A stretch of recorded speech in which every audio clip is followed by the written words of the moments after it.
Destruction is on the way, man. That lake of fire is right here.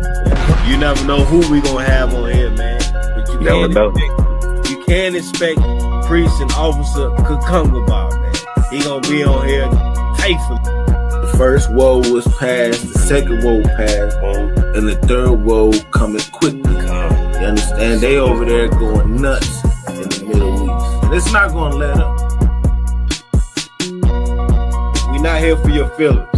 You understand me? So if you all in your feelings, you just such emotional person, man, you might want to tune in to Joel Osteen.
I just want to get something to eat.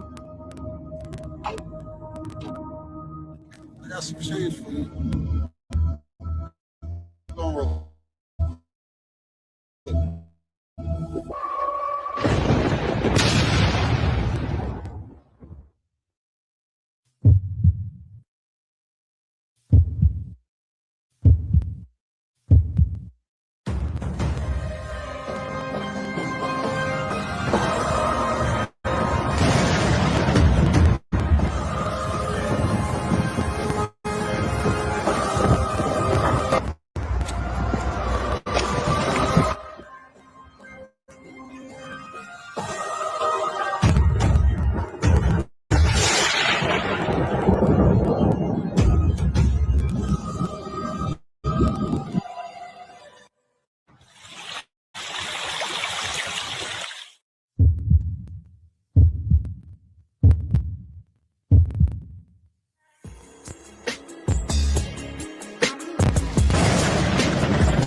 Hey, listen, brothers and sisters, man. If you like what you hear, hit the subscribe button, man. Subscribe to this channel.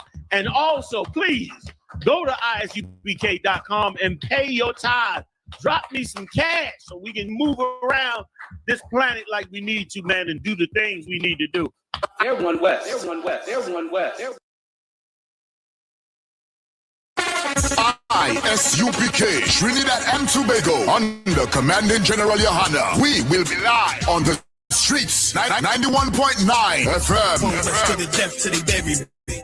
Every Thursday from 7 p.m. Hosted by Officer Sawapia Allah and Officer Makoya. I'm one west to they baby. ISUPK, under Commanding General Yohana. Live every Thursday night from 7 p.m. on the streets, 91.9 FM.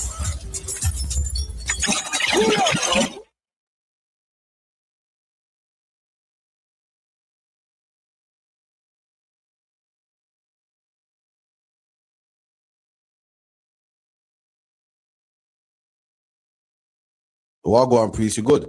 Listen, man, I'm hearing you, man. You ISUPK brothers be talking about the Jacobites that was in Scotland were originally black. You man ain't reaching that. Listen, put that on the TV right there. You'll see it. This is the transportations. If you look right there, it will let you know Robert Adam, brown, William Bow, black, Dogo Campbell, brown complexion, black, brown, brown, black, brown, black, brown. This is all the Jacobites that was shipped out of places like Ireland and so forth. This is the transportations. Right. So this is giving you the complexion of the Jacobites that were shipped out of these places to Barbados and other islands in the West Indies. So that's mad. So it's saying what? Robert Adams was a labourer and he was what? Brown faced. William Bell was what? Black, curled hair. Damn. That's deep, man. Which means what as well? Which also means black people was in Europe. Why? Because they ruled the Dark Ages. So that's why they was in Europe. You man are cold at history, man. All right, man. Shalom.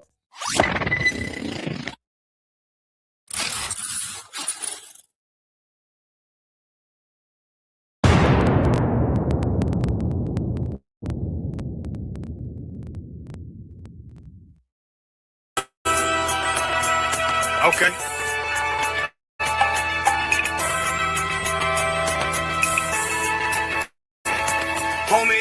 There's a king that's coming back to save our people. Now, we should be preparing ourselves for the return of our king, not stuck up in these denominations and religions that's destroying our people and destroying our nation. So when we are in this kingdom and our brother and sister doing wickedly in this kingdom, we must tell them, look, the world is expecting you to stay docile, to stay stupid.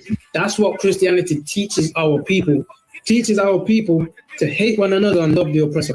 Like, we'll never forgive one another for anything that another brother or sister do to us, but we'll forgive the oppressor in a heartbeat. There's something wrong with that, man. Imagine living your life as a whole Christian your whole life, and life's good because you're a Christian and Jesus is white and everything's going great, and there's a landslide and the earth opens up and you go downstairs and you walk through this place and you see a black Jesus, man. Why is Jesus Christ black with an afro in the catacombs, man? This predates the Renaissance period. So when you read the book of Genesis, the trees in the garden of other nations, a leaf, what are the leaves into a tree? You cover the tree. So add to the covering of another nation. What's the covering of another nation? Their culture. So when the Most High someone say, yo, Adam, where are you, man? Why you don't mean I can't find you? I mean, like who is speaking? Like, where are you, man? I don't know you. Okay.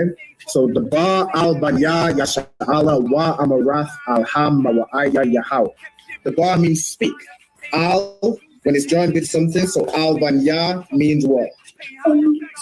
Unto, right? Excellent. So al, when it's joined with something, means unto. Banya means children. Yasha'ala is Israel. So unto the children of Israel. Like, if it's one thing a hoe gonna do, a hoe gonna hold. But you ain't, she can't hold if there's nobody to hold with. And the thing she said at the end, where she said, I went back and I lied to him and he still wouldn't do it. And then she threw up her hands and she said, well, he'll just be a brother. That's what he fucking need. That's brothers. Right. If we have more brothers, hoes like her wouldn't have no outlet. There was a man in the land of Oz, his name was Job, and that man was perfect and upright. There you go, the man called Job. I think Job is what that afflicted. And that man was perfect and upright. You know what? You can be perfect, man. Job was a man like everybody else, man. Job was not enjoyed it, come from the heaven, and that man was perfect. Meaning what? You can be perfect in the Bible. Being perfect is in the Bible. Me had friends on my coattail way before Jimmy. Funny how the general ain't even see a penny. Better show respect, get smoked like a chimney. Keep my name out your mouth, don't even think it. Send the real Smith, they y'all know. Think it. Both ball heads, my brain up 50. Lost my man to the game, that pain that stuck with me. Had to find a cheat code to the street though, cause them niggas getting fouled from the street. Keep an acid, nigga be the nicest with a mean flow.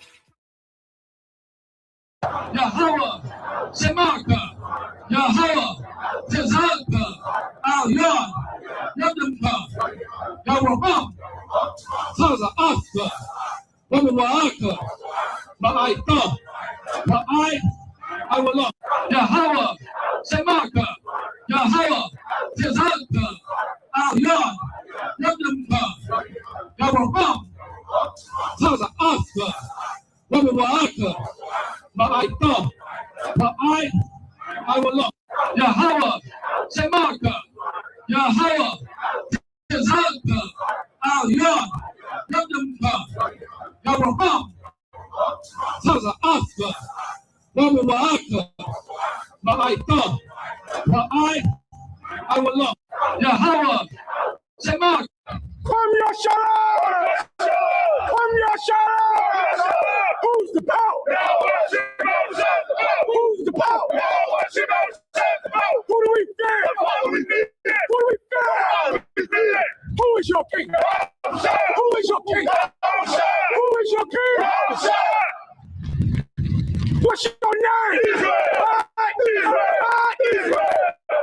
Matar dismissed.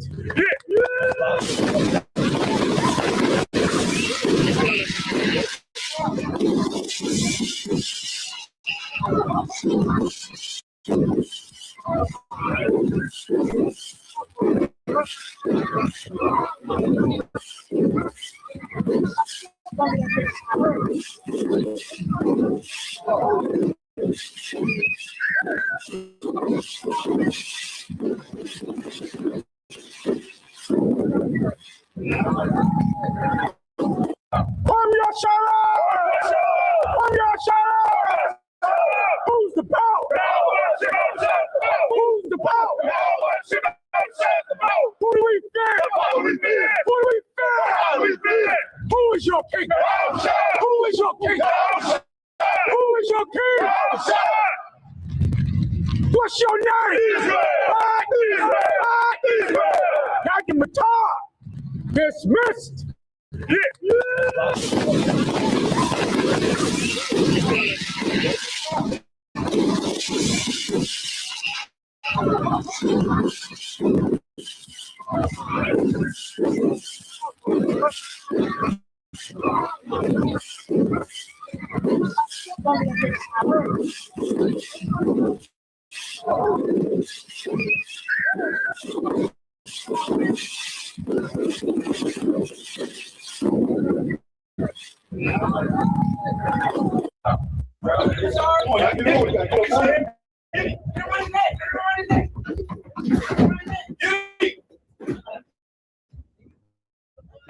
You almost had it. You got it. Right. There you go. There you go. There you go. Damn right. Go take him out. Hold him up. There you go.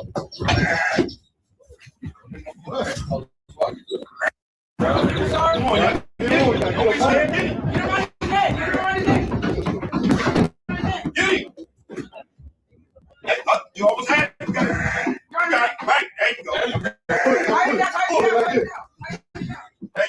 There you go. There you go. Damn right. Go take him out. Hold him up. There you go.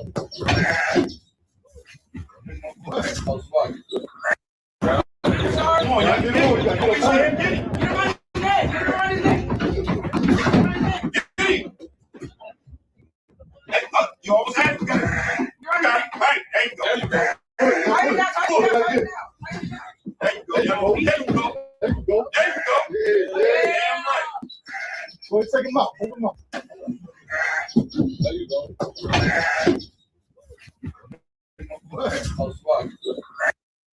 We can see why our president is a president in America. They got elected because of the hate towards the Mexicans. And when I heard a leader in this organization say how much he loved the Mexicans and how he'll give his life for the Mexicans, I knew this was the house of the truth. I knew this was the home of the truth because he showed me in the Bible who the Mexicans are in the Bible. So that is how I knew it has to grow. It happened overnight, and more and more brothers are going to find this place right here.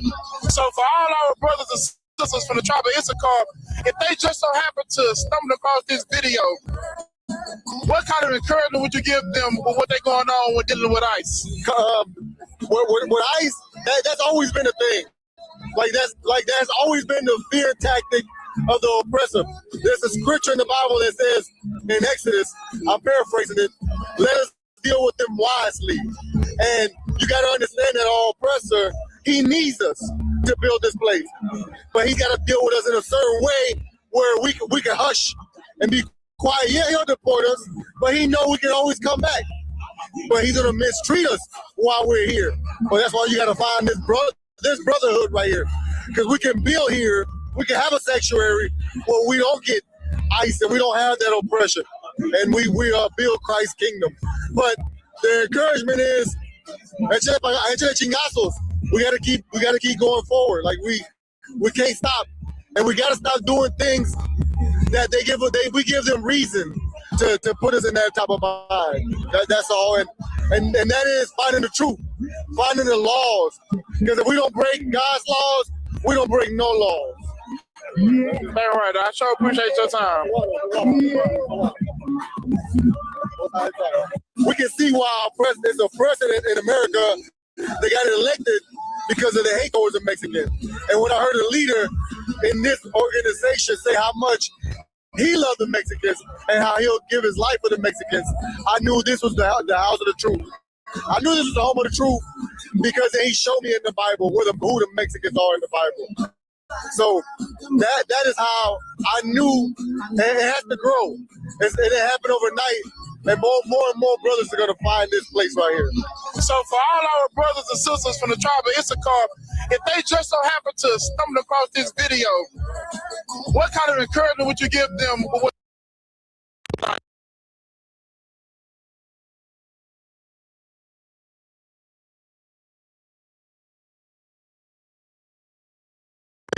Of the oppressor.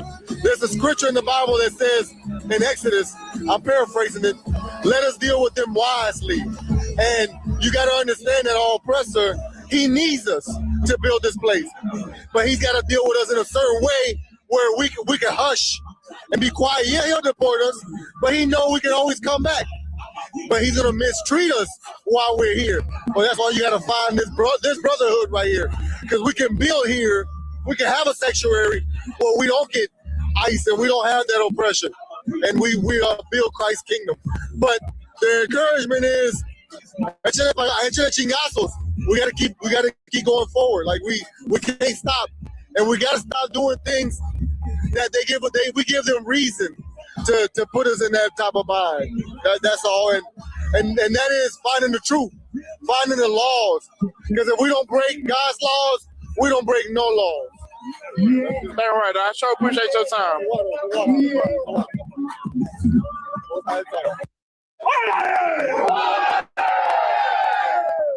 Who told the white man that the tribe of Issachar was his to deport from any goddamn land? How the hell you gonna come on their land and tell them they gotta get off their own land? Now normally you can't really say nothing because he got more guns, he got more bombs, he got more power. But if you believe in the Most High, you can't let me break it down for you. Can I break it down for you? The Lord got 12 tribes. And the Lord said the children of Israel are the apple of his eye. So if the other 11 tribes go and cry to the Lord about the way the 12th tribe, the most wonderful, amazing tribe of Issachar, is being treated, what you think God's gonna do? We're gonna stand with the Most High, and we standing with the tribe of Issachar and all the 12 tribes.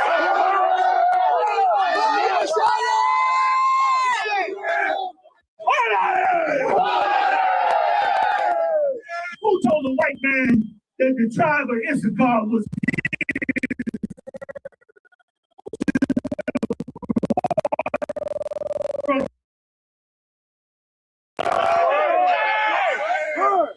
How the hell you gonna come on their land and tell them they gotta get off their own land? Now normally you can't really say nothing because he got more guns, he got more bombs, he got more power. But if you believe in the Most High, you playing with the wrong. Let me break it down for you. Can I break it down for you? The Lord got 12 tribes. And the Lord said the children of Israel are the apple of his eye. So if the other 11 tribes go and cry to the Lord about the way the 12th tribe, the most wonderful, amazing tribe of Issachar, is being treated, what you think God's gonna do? We're gonna stand with the Most High, and we standing with the tribe of Issachar and all the 12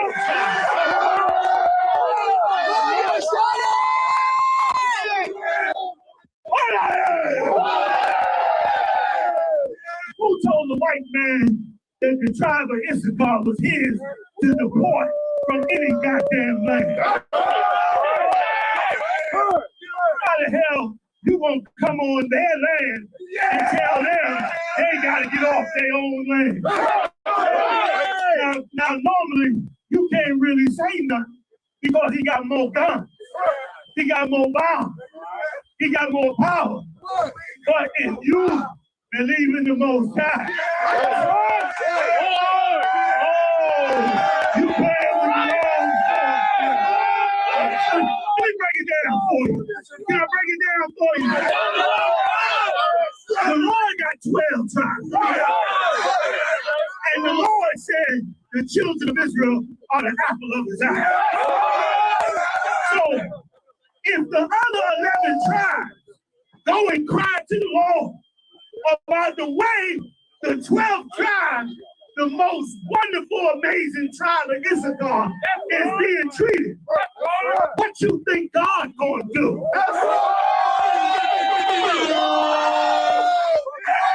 We gonna stand with the Most High, and we standing with the tribe of Issachar and all the 12 tribes.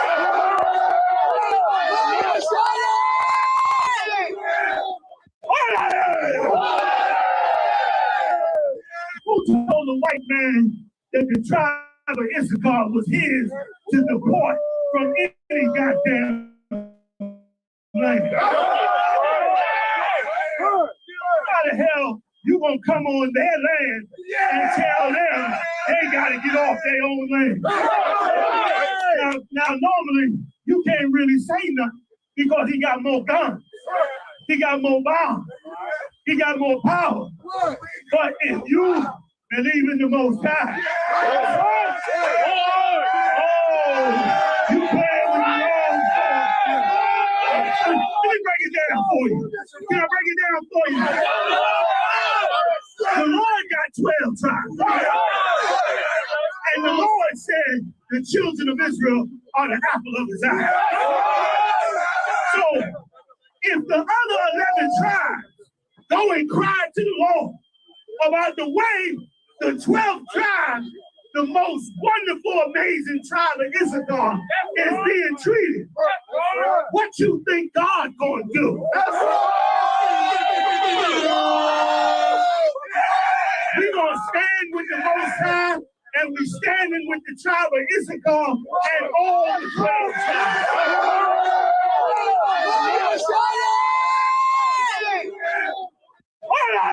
Also, too, you need your staff. Why? Because you're the priest of the Lord, and you don't let anyone just come up willy-nilly.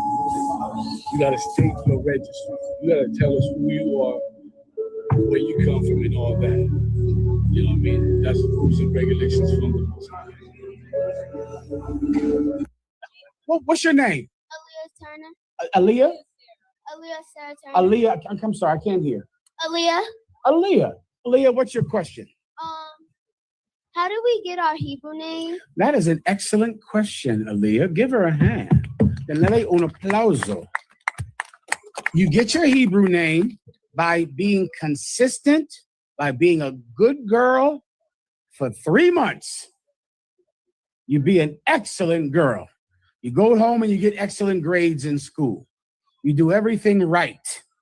You be someone that we all can be proud of.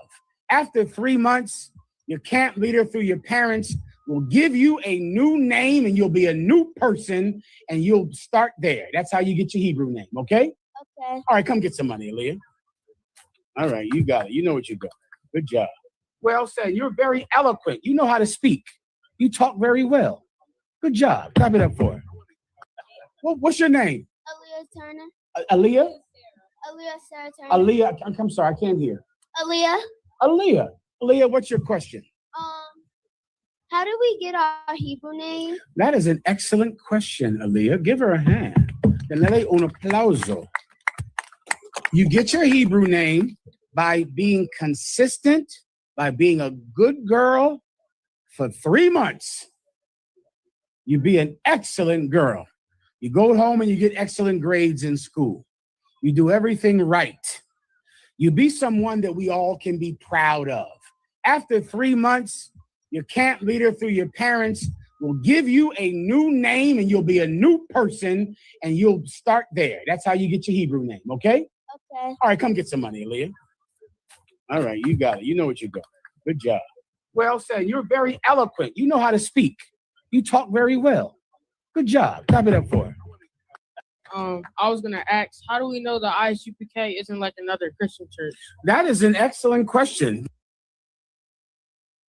The brother just asked, how do we know that the ISUPK is not another Christian church? Your question is so important because it is what Commanding General Yohana built this school on. This school is built on the answer to your question, all right? So the brother will read it for you right now. Tell him where you are and then read it, please. John chapter 13, verse 35.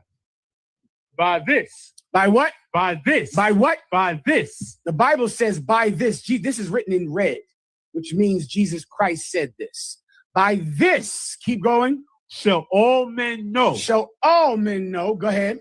That ye are my disciples. You know, everyone says that they're following Jesus, right?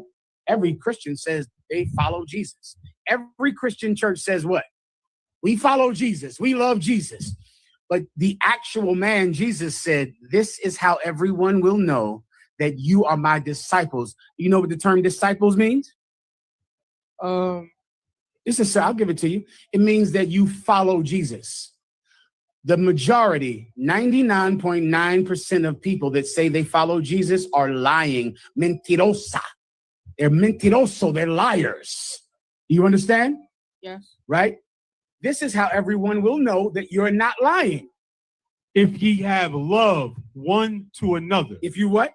If ye have love one to another. If you have what? If ye have love one to another. So how do we in the Israelite School of UPK know that we're just not another Christian church? Because we do what? Philadelphia, answer the question. He just said it. Just think for a second. Read it again, Ephraim. By this shall all men know that ye are my disciples, if ye have love one to another. How do we know that we're just not another Christian church? Because we have love for one to another. Give him a hand. He told the truth. You tell me, if you love each other, can you steal from me? No. If you love each other, can you lie to me? No. Can you hurt my child? No. Can you spread rumors and make everyone hate me in school? No. Can you talk about me on the internet? No. Why? Because it's not loving one to another. Give him a hand and tell him the truth, because that's what we do in here. Now, one last thing, if I could. Do Christians do that to each other? Yes. Oh, they do. They do. Come get some money. Well said.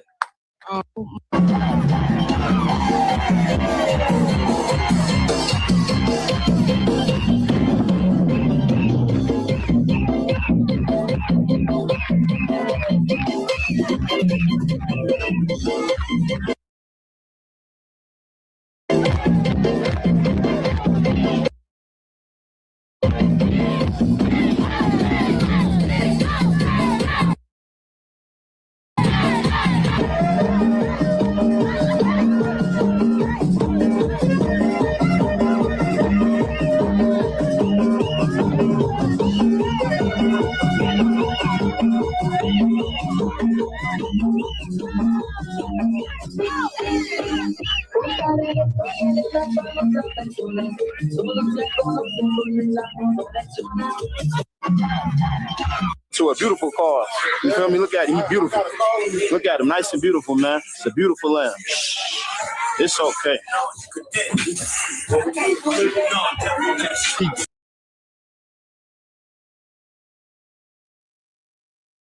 Yeah. Clap it up. Clap it up. What's going on? What's going on, Israel? You know what it is, man. It's the Israelite School of Universal Practical Knowledge. Start out of 1 West 125th Street, Harlem, New York, underneath Commanding General Yohana. You know what it is, man. It's Preaching Officer Kakunga Bar. Let me get the Akim up in here. You know, it's Tuesday night brotherhood, Tuesday night heavy content. You know what I'm saying? We do this live every Tuesday, 7 o'clock Central Standard Time, where we break down this truth, because we are the home of the truth. And we are not affiliated with any other group. You understand? Not your Christian pastors, not your Christian church, your Muslim mosque, not your Democratic Party, not your Republican Party, not your Buddhist, your Muslim mosque, not none of that. You understand? Not your blackity black groups, your Egyptologists. You understand? The unconscious community. And this is the home of the truth. Shalom, shalom. Yahweh Shem Yahshua Brakatah. What's going on? Hey, Shalom. Yeah, give me 1 second. I'm about to turn my camera on. Oh yeah, no sweat, no sweat. How's all the Akim doing this evening? Doing swell, doing swell. How you doing? Man, can't call it, you know, man. This is another day in Babylon, you know what I'm saying? Keeping our eyes on these prophecies as everything unfolds right in front of our face, you know what I'm saying? And staying up on these teachings that Commanding General Yohana has put down, you know what I'm saying? Been holding it down since 1969. And guess what? It's marvelous. You know what I'm saying? It's marvelous to see everything being vindicated in this truth. You know what I'm saying? Every time they think that we a hate group and you know what I'm saying, we crazy, y'all just some ignorant niggas on the corner, you know what I'm saying, and yelling at the top of your lungs, but guess what? Everything comes to pass, you know what I'm saying? And the Lord's promises is not slack. Straight up. Definitely Yahweh Shema Latham Bashim Yahushua, all the sisters, you know what I'm saying? Shalom. Damn right. Yeah, checking in from Greenville, South Carolina. Shalom. Shalom, young man. But yeah, damn right. Hey, Shalom. Clap it up. Officer Elisha in the building. Damn right. Yeah, we probably be getting Officer Tazan up in here pretty soon, more than likely. But yeah, if everybody could in the audience hit the like button, hit the share button if y'all could, Baba Kasha. You know what I'm saying? Get this algorithm popping so we can spread this truth right here throughout the Midwest, throughout the East Coast, the West Coast, you know what I'm saying? The dirty South, all over. You understand? We need to get this to the four corners of the earth, and then the end shall come. You know what I mean? We opening up the airwaves. That's what we doing. Damn you right. know what I mean? But definitely, man, what? You know, today, you know, what's today? Cinco de Mayo. Today is Cinco de Mayo. You know what I mean? And everybody knows what Cinco de Mayo is about. Well, some people might not know what it's about. You know what I'm saying? We could break it down real quick. You know what I'm saying? Get into it because we know everybody and their mama is out here today. Everybody want to be a Mexican. You know what I mean? Right. Cinco de Mayo. You know what I'm saying? Definitely. I'm. You know, I'm gonna have my tequila. You know what I mean? Hey, shit. This is what we do. Listen, we like you heard Commander. Yeah, he said, I bet ICE is everywhere, right? But see, you know what's so funny is that all the oppressors, you know what I'm saying, they hate the Mexicans so bad, right? But every Cinco de Mayo, they want to be a Mexican. You know what I'm saying? I want to see no oppressors out here outside, period. You know what I'm saying? The same way when we ain't out for 4th of July or Christmas, or us being in the true Hebrew Israelites, you know what I'm saying? I don't want to see none of y'all nowhere. I want to see, in fact, you shouldn't even drink tequila, period. You know, the way y'all hate Mexicans so much because and you niggas, some of you niggas too, y'all done jumped on the bandwagon with Donald Trump. You know what I'm saying? Talk about Mexicans is racist too. You know what I'm saying? You know that one Issacharite sister, if she is an Issacharite, she could be a Spaniard. You know what I'm saying? She went on her little rant about how much she hate niggas, you know what I mean? But at the end of the day, she's just a coon, just like a lot of these coon niggas is out here. You know what I'm saying? Where they hate their own people. Hold on, let me add you back, Salakia. Yeah, for some reason it looked like my camera wasn't on for some reason. Oh no, you was on. I was on. I was looking on YouTube and I didn't see. I saw it, but I didn't see me physically on there. So I'm back on there. So whatever happened, it fixed it. Salakia, my bad. Damn right. Yeah, but yeah, I don't want to see no oppressor eat no tacos. You better not eat no tacos, drink no tequila. You better not do none of that. You know what I'm saying? As much as y'all hate our Issacharite brothers and sisters, you know what I'm saying? And y'all living on stolen land, just like Commander General Yohana was saying during the commercials. You know what I'm saying? Well, I want to see y'all eat no tacos and drinking no tequila. I don't want to see you wearing no sombrero. I don't want to see none of that. You know what I'm saying? All year, y'all been since last Cinco de Mayo, y'all been coming against us with ICE and all type of immigration laws and this and this and that. You know what I mean? And we stand with our Issacharite brothers and sisters. You know what I'm saying? Because we the 12 tribes of Israel. Straight up. And you know, I didn't even peep it with Cinco de Mayo or so-called Cinco de Mayo. Right. I ain't even peeped today was, that day. So like it. So the water for enlightened me on that. I ain't even realize it was a so-called holiday or whatever you want to call it, a have not, but yeah.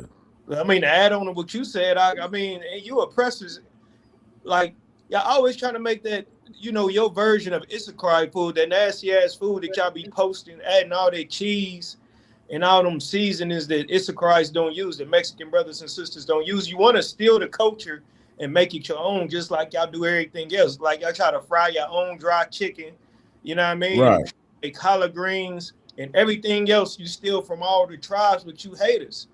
Like you said, Kakum Gabar, they got the Issacharite brothers and sisters on edge right now because of ICE. And Donald Trump hates the Mexicans, absolutely hates the Mexicans, but, they love to indulge in our culture regardless, you know what I mean? But they hate us, you know what I mean?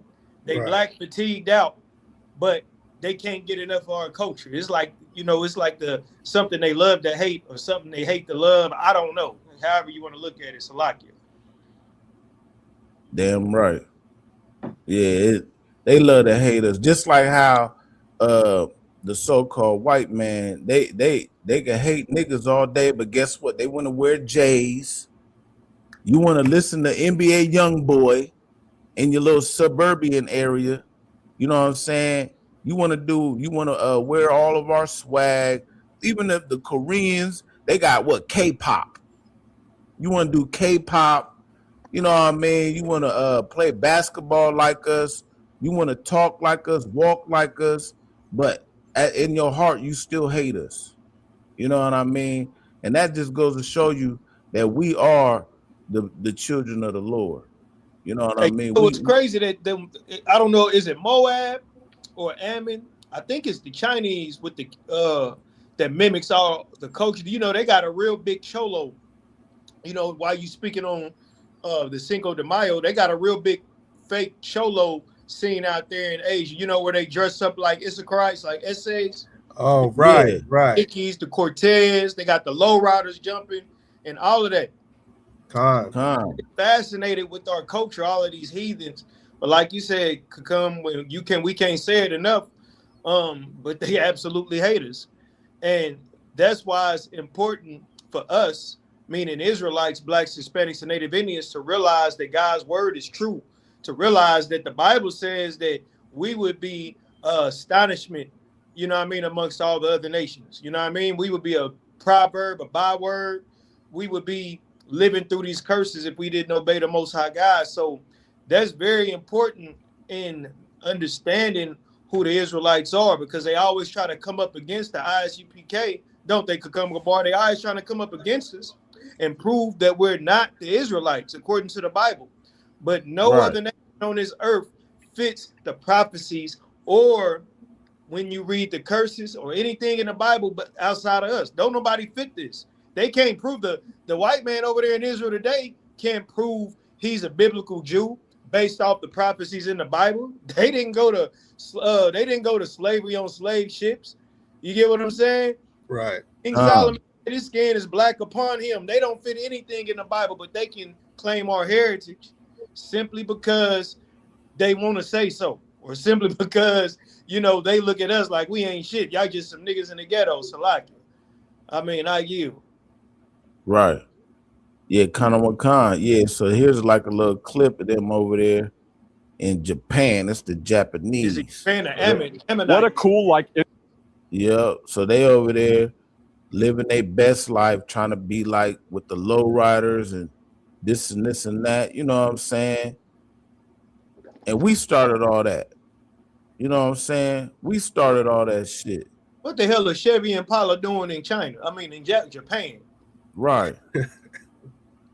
You get what I'm Japan's saying? Lowrider and Hot Rod edition. So, yeah, they copy all of our swag, man. That's what they do. They culture vultures. You know what I'm saying? Even to the point with the I think it might be the South Koreans. You know, they try to cook chicken like us. And they even started doing this thing where they twist up their hair into these like micro twist things. Waves. And then when they probably do the waves too. They but they also definitely doing the waves. Yeah. They do the one where hair kinky. Yeah, it look like afros and shit. You know what I mean? So yeah, that just goes to show you, man. They love to hate us. They hate to love us and they love to hate us. That's right. You know what I'm saying? That we the salt of the earth. You know what I mean? Even though that's not really the context, but it still fits the bill. You know what I mean? But yeah, damn right, man. I don't want to see none of these oppressors out here with no sombreros on and no drinking no tequila or eating tacos. Don't eat it, period. Never. You know what I mean? And this is for our Issachar brothers. If they stop eating tacos, they might start going back to eating niggas. I don't know. I'm gonna have to tell us that. Don't starve them. Don't starve them just yet. We gotta keep them at bay, huh? Yeah. The tacos run out, all the goddamn pigs run out. They love to eat. Shit, they might start back eating niggas. You gotta watch what we say. It's a lot. Right. Having that's what the word picnic came from. Pick a nigga. You know what I'm saying? They used to go back to having picnics and shit. That's and right. Barbecues. You know what I mean? But no, I just want to real quick, we ain't gotta stay on it too long. So for a lot of people who don't know what Cinco de Mayo is, Cinco de Mayo, you know, a lot of people might think that it's like the 4th of July for Mexico. You know what I'm saying? But it's really not. Keeping it real, is just they won a victory during this point in time over the French. You know what I mean? At a spot in Mexico. You know what I mean? It was like a small infantry, and they ended up overcoming the French during this time. So I'm just gonna read it real quick. You know what I mean? So and then the UPK stance on it is get me right if I'm wrong, Elisha, like, because I know some people would be like, well, should we celebrate it? Should we acknowledge it or whatever? You know what I'm saying? Is it unlawful?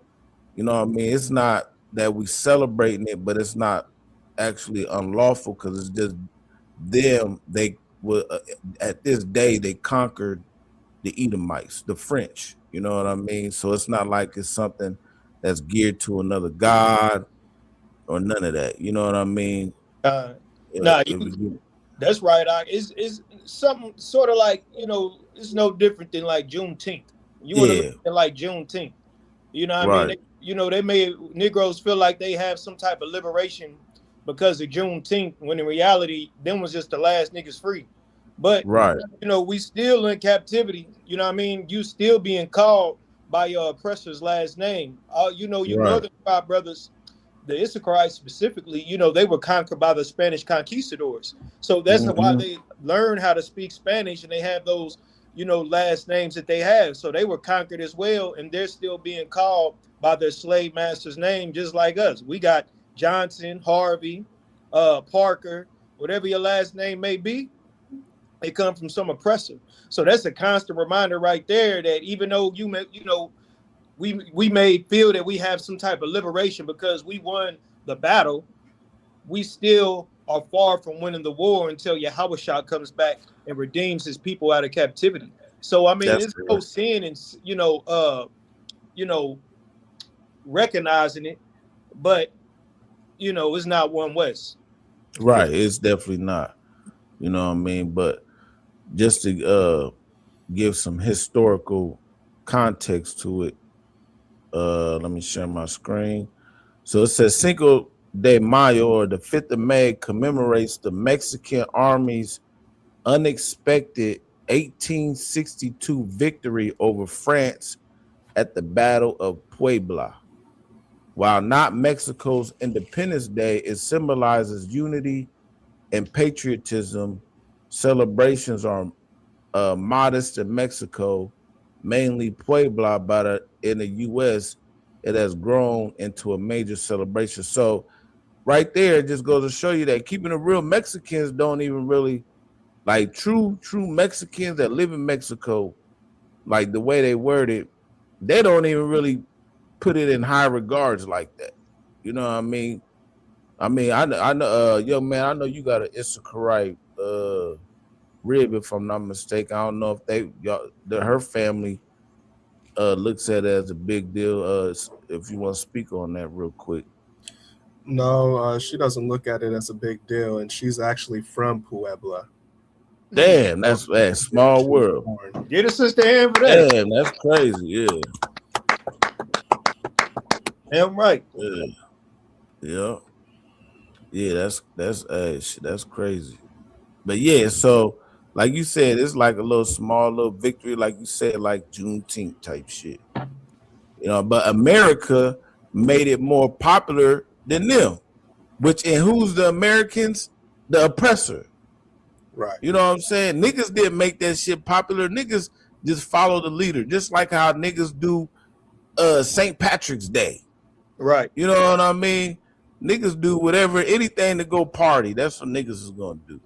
You know what I'm saying? So yeah, now all of a sudden, y'all made Cinco de Mayo so popular, but now you want to kick all the Mexicans out, man. Give me a break. You know what I mean? It's all about some money anyway.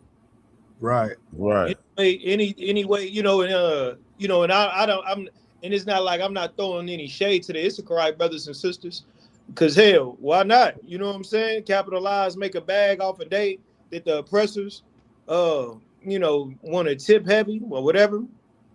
Come in there and eat all the goddamn tacos up. Yeah, let them before they start back eating niggas. So, let them Cinco de Mayo until, they goddamn gut bust. But, just like anything could come apart, oppressors want to distract us from serving the Most High power. You know what I mean? Whether they understand it or whether they don't understand it, because the earth is given into the hand of the wicked.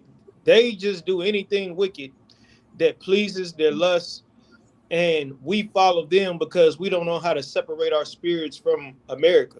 It's just really that simple. You know why it's black on black violence? Because it's white on white violence. We mimic our oppressor here in this captivity. That's why the Lord commands us to separate our spirit. It won't be no black on black violence if we didn't learn it from our oppressor.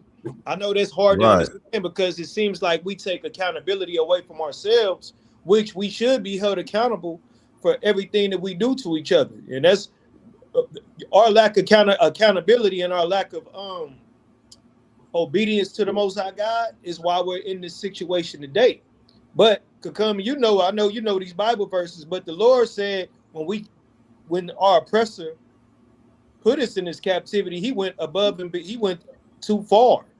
He stepped over the boundaries. He crossed the line where the Lord had to come back and be like, damn, this goddamn heathen right here, this devil right here, he has to be punished. What is it, 100-fold, 7-fold, whatever? Right. I'm paraphrasing. I can't remember the exact verse. But what You I'm saying, want me to get it for you? Oh, please, Baba Kashaf. Yeah. You know what I'm talking about. He is very witty with them verses. But what I'm saying is, our lack of accountability, right, is the reason why we're in captivity today. The reason why we don't have our power today. But it's a known fact that our oppressor took advantage of our stumbling. You get what I'm saying? So we have to realize that in coming back and serving the Lord, that we can't hold hands with the oppressor because they're the oppressor and we're the slaves. We're the children of slaves. Right. And that's a very important thing for us to understand so we can grow as a nation, that they are our enemies. And the Lord is going to pay recompense to them for how they treated us. So without any white on white crime, there wouldn't be any black on black crime. Without any white school shooters, there wouldn't be any black school shooters. Without any white thieves, there wouldn't be any black thieves. Because that is their culture, and that's how America was established, off crimes. Mm-hmm. So if you want to be all American, you just want to be the best criminal in the world. Right. You can't be a criminal. You can't be successful in America without being a goddamn criminal. They don't get successful by being a hard-working, honest person. They get successful by criminal activity, like Donald Trump right now. Mm-hmm. Right. That's right. Stealing everything he can. Stealing everything he stole a whole country. Right. He stole a whole country in 2026. Just pulled up, took the president, and took everything underneath the sun over there. So, come on, man. In 2026, and then they get mad at us until, and when we say that the white man is a devil, and they call us a hate group, but the Southern Poverty Law Center just got popped for funding the KKK. Hey, can't make it make sense. Crazy work. Man, good night. Be a hate group because we tell the truth. Right. Right. That's just all it is. That's all you had. That's the only, our oppressor, they hate the truth. They hate being held accountable. If you hold them accountable, it's going to be a problem. You get what I'm saying? So we are simply a hate group because we tell the truth about them and they don't like it. So we a hater. We hating. We're a hate group. That's right. Yeah, if you could, young man, get Ezekiel chapter 35. Ezekiel 35 and verse 5, if I'm not mistaken.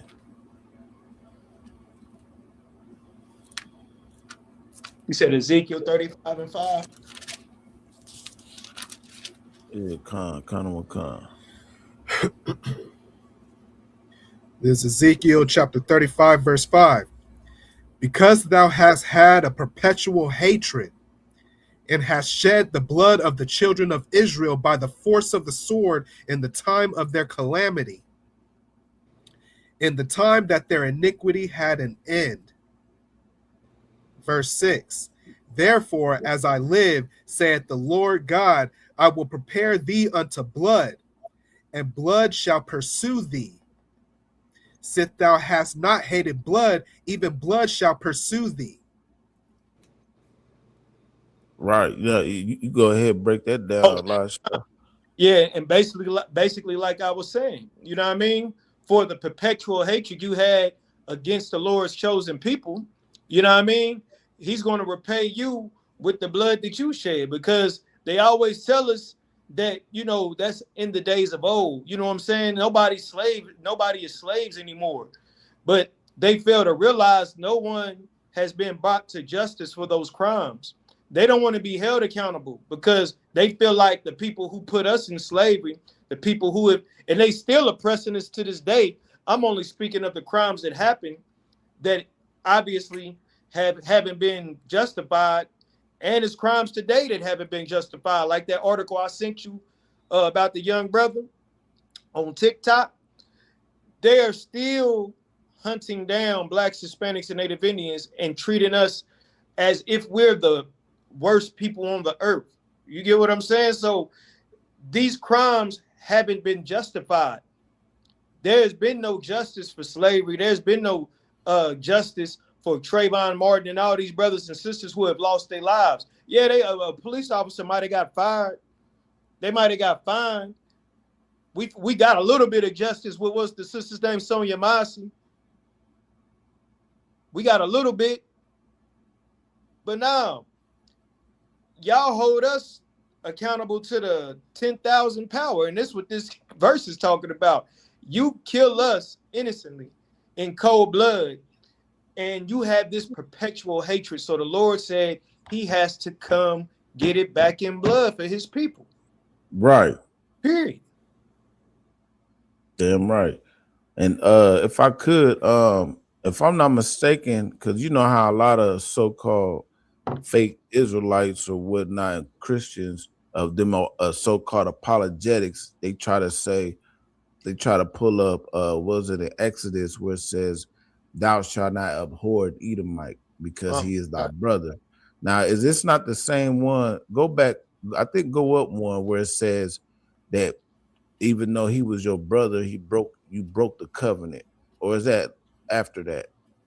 Well, you know, and just real quick, when it's telling us to not abhor Edomite, what they fail to realize is it's not talking about justice right there. Right. They see that fake Israelites and Christians don't understand justice. That's why they have a hard time understanding the Bible, and then they just love white people. The Lord don't give a damn if they white. The Lord gives a damn about the crimes they committed to his chosen people. So when it's talking about abhor of Edomite, we're not going to hate them like they hate us simply because of who they are. Kind of a con. And that's what it's talking about. We don't just hate Edomites because they Edomites. Right. You get what I'm saying? Like they hate us because we Blacks, Hispanics, and Native Indians. They don't hate us for any other reason outside of that. We're not supposed to have that same hate that they have for us, for them. Kind of a con. This is not even justice. Isn't hate. Right. It damn sure ain't. No. You know, justice is right. You know what I mean? That's righteous. The Lord said it in what's the one in Revelation? He that leadeth into captivity shall go into captivity. That's justice. Yeah, right. He that killeth with the sword must be killed with the sword. That's justice. That's not hate. Damn right. We not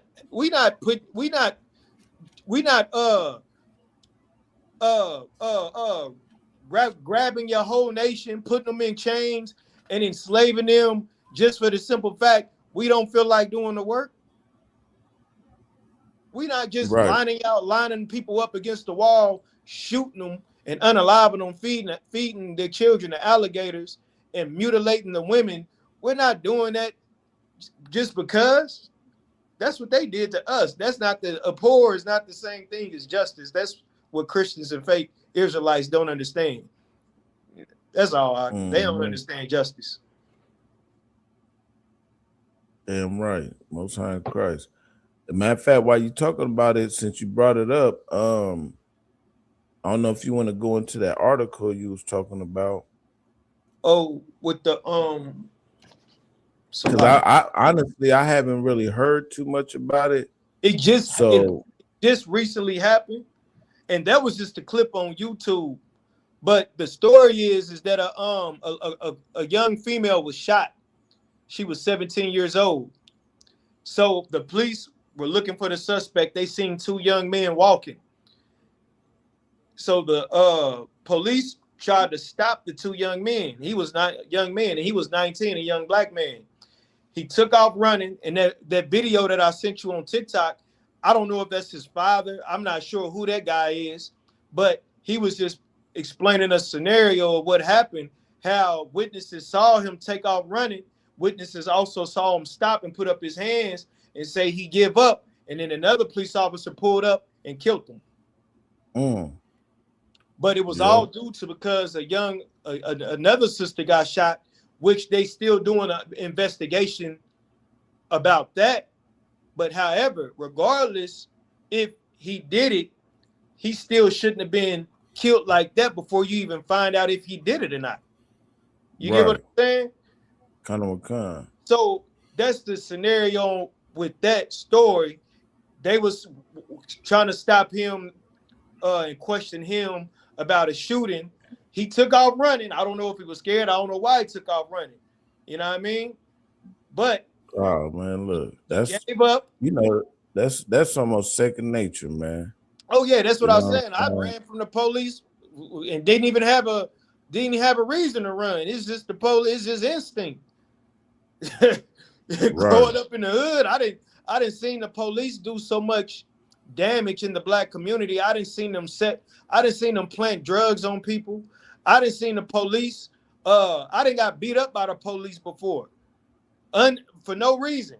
So like in my neighborhood where I grew up, they had like a special gang type unit just for our section, and they would come and harass us whether you was in the streets or not. If you was black and you was in the hood, you were getting harassed, and it just became a normal thing to run from the police. Right. Because you didn't want to get your ass whooped or get drugs planted on you. Con. So I don't know if this was this brother's case, but however, regardless, he gave up running, witnesses say, and another police officer pulled up and shot him. They didn't find a weapon. He didn't have a weapon or anything.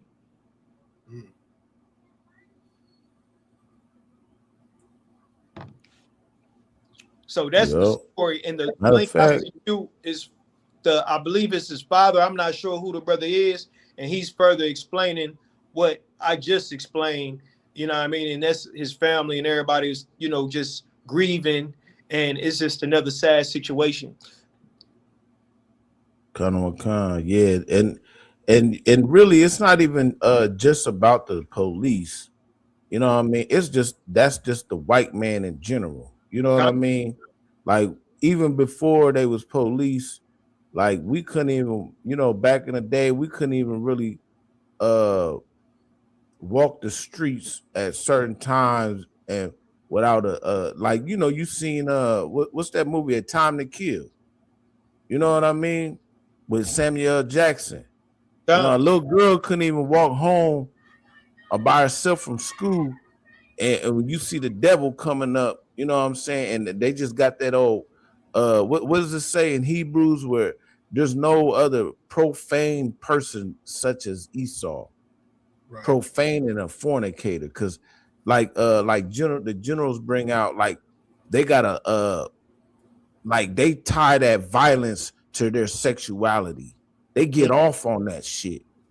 You know what I mean? Like, when they go hunting, and you know what I mean, they get a euphoria. You know what I mean?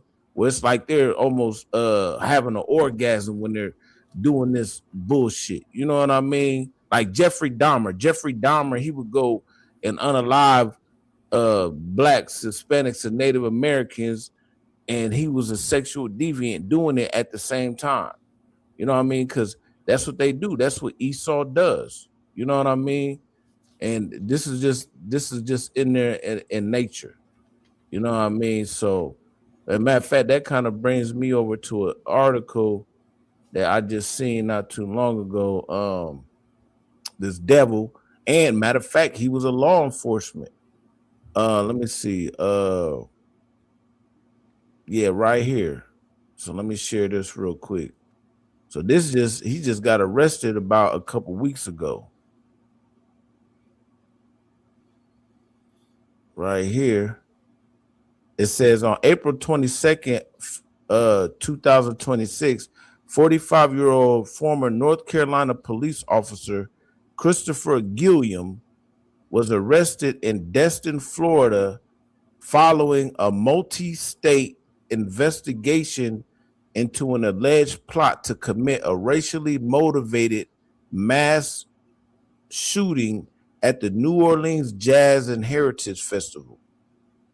So this cat, he had a whole plot plan to go to the NO and just start dumping on cats. You know what I mean? And you know, in New Orleans, the Jazz Festival was gonna be outside. So he was just gonna be outside, just locked and loaded, ready to unalive. Matter of fact, let me share this little news clip real quick, if I could, Baba Kashad. And real quick, I don't know how to say that word with that symptom that you said oppressors suffer from, but it's like erotophonophilia. That sound familiar? Khan, yeah. Erotophonophilia, the feeling or psychological condition in which a person experiences sexual arousal or gratification from killing another human being. It's a real condition. Right. And that's what they get. You know what I'm saying? They sick, man. Erotomophilia. Yeah, I'm not sure if I'm pronouncing like that. Hold on, let me see. I was gonna try to pull up the definition.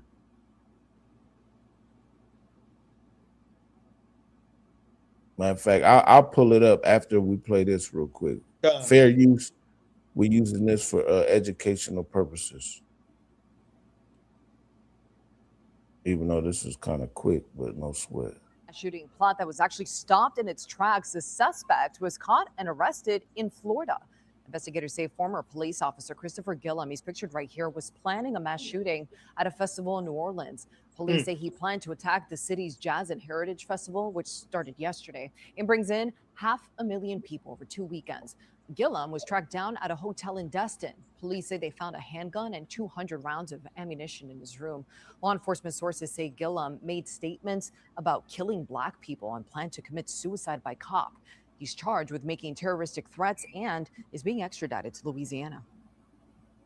Right. So listen, he had a plan. We were truly blessed by the. And I doubt that he was the only. Hello. Salaki. Yeah, I doubt he was the only one in on it. So don't be surprised if someone tries to fulfill the job.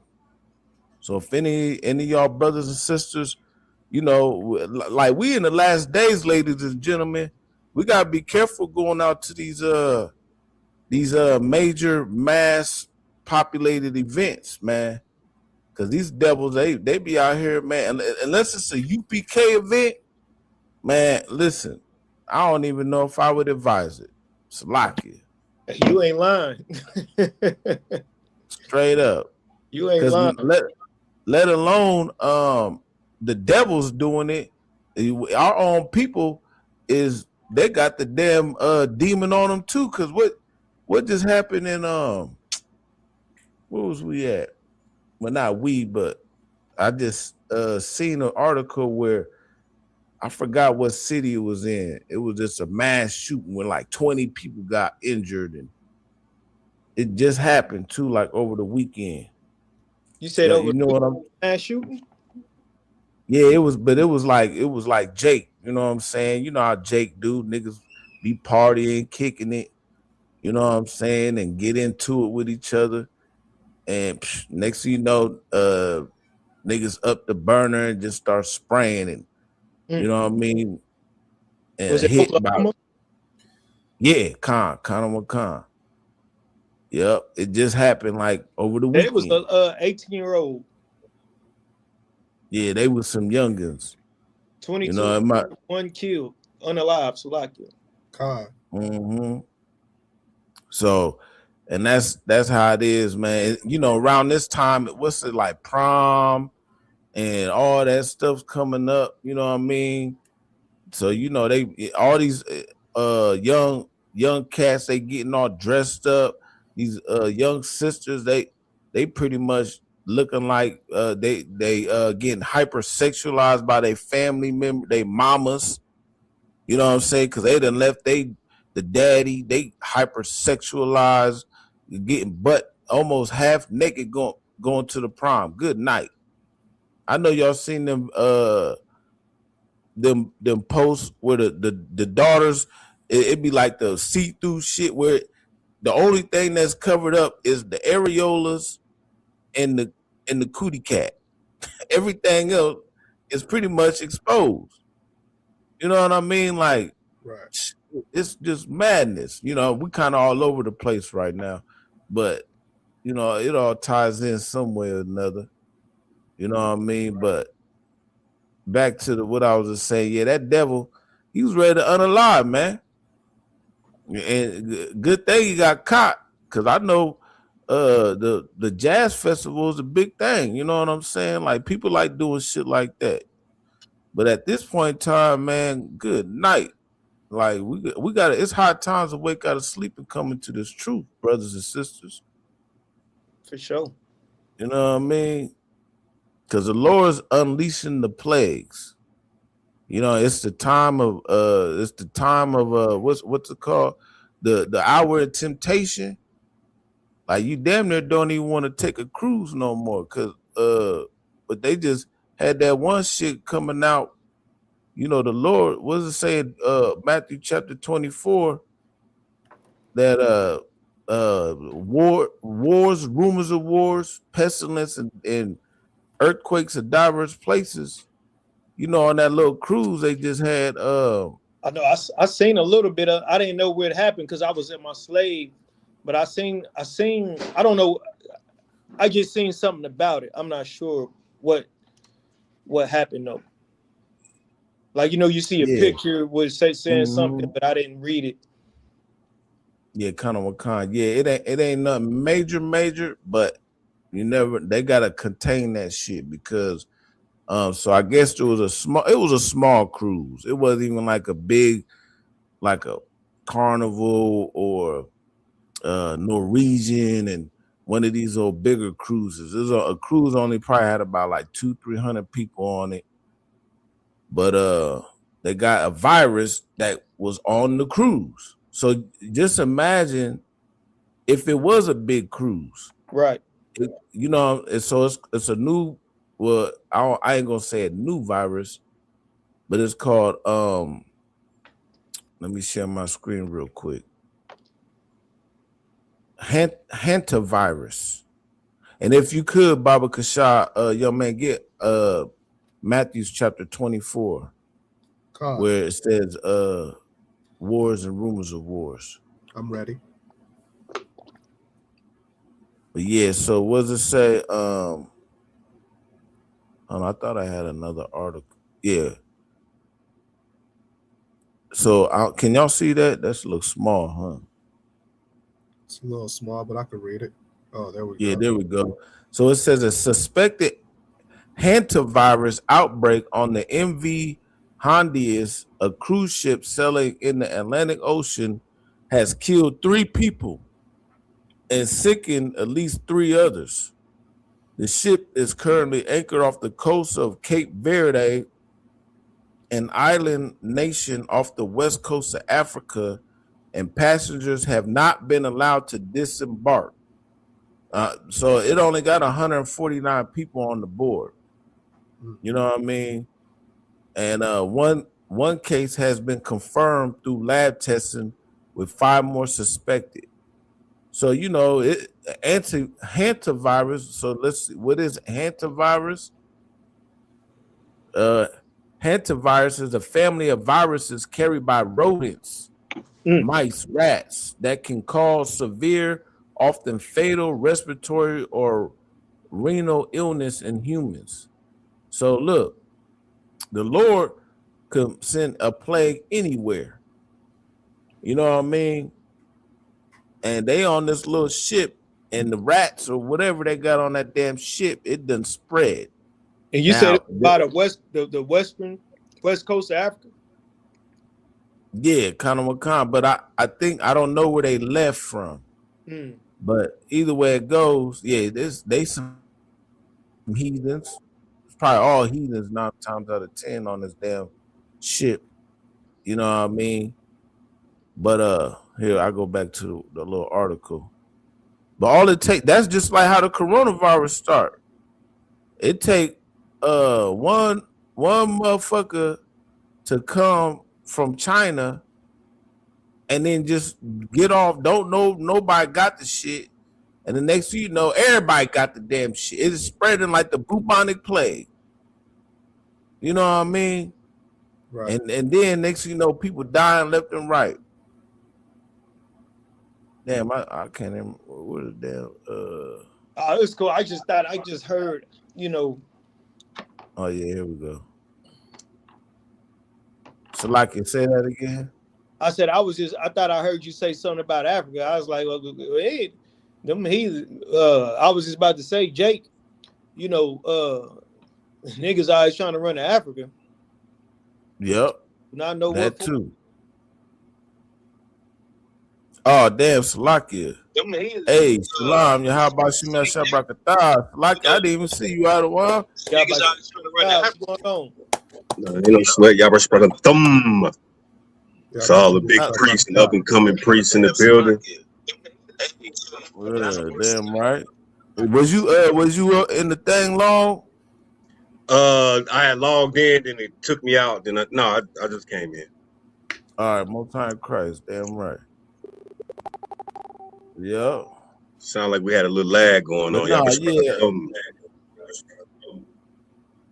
No, we too wild. Well, I mean, I think we too loud. Yeah, y'all can hear him?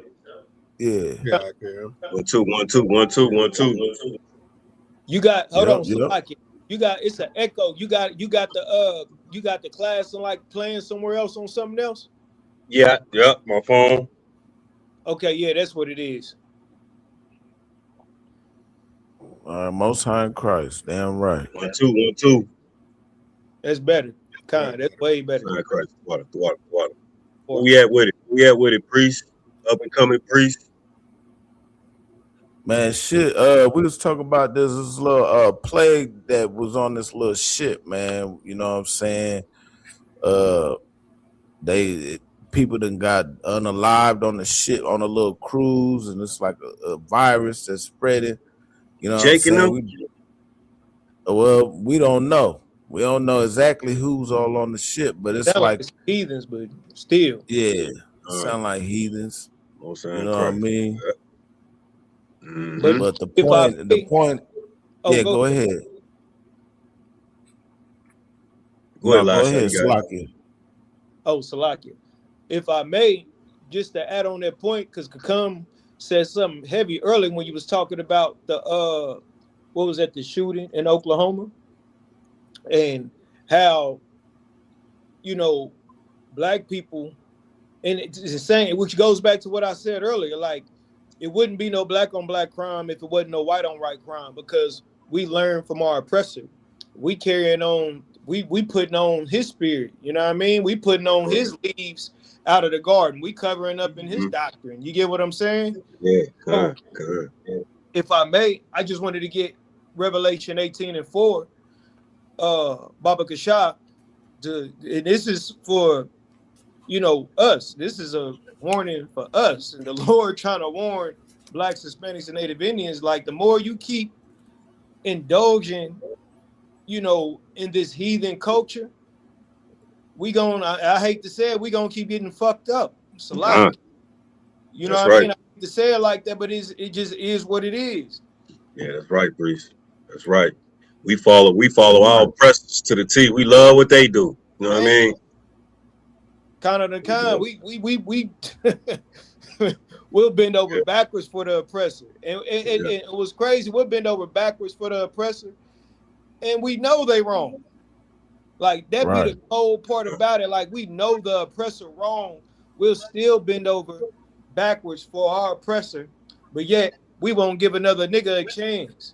Like, and that's what's so disgusting about it. Mm-hmm. Like, right. Nigga, that nigga Larry, man, I see that. I'm smoking Larry. Good night. night. We'll get the oppressor for everything that they have done as a nation to us. But you won't get the oppressor. That's the crazy part about it. But like you got Salak, it was Revelation 18:4, Baba Kachak. I got it. There's Revelation chapter 18, verse 4. And I heard another voice from heaven saying, Come out of her, my people, that ye be not partakers of her sins, and that ye receive not of her plagues. See, America, our oppressor, these heathens, they are going to get plagued by the Lord.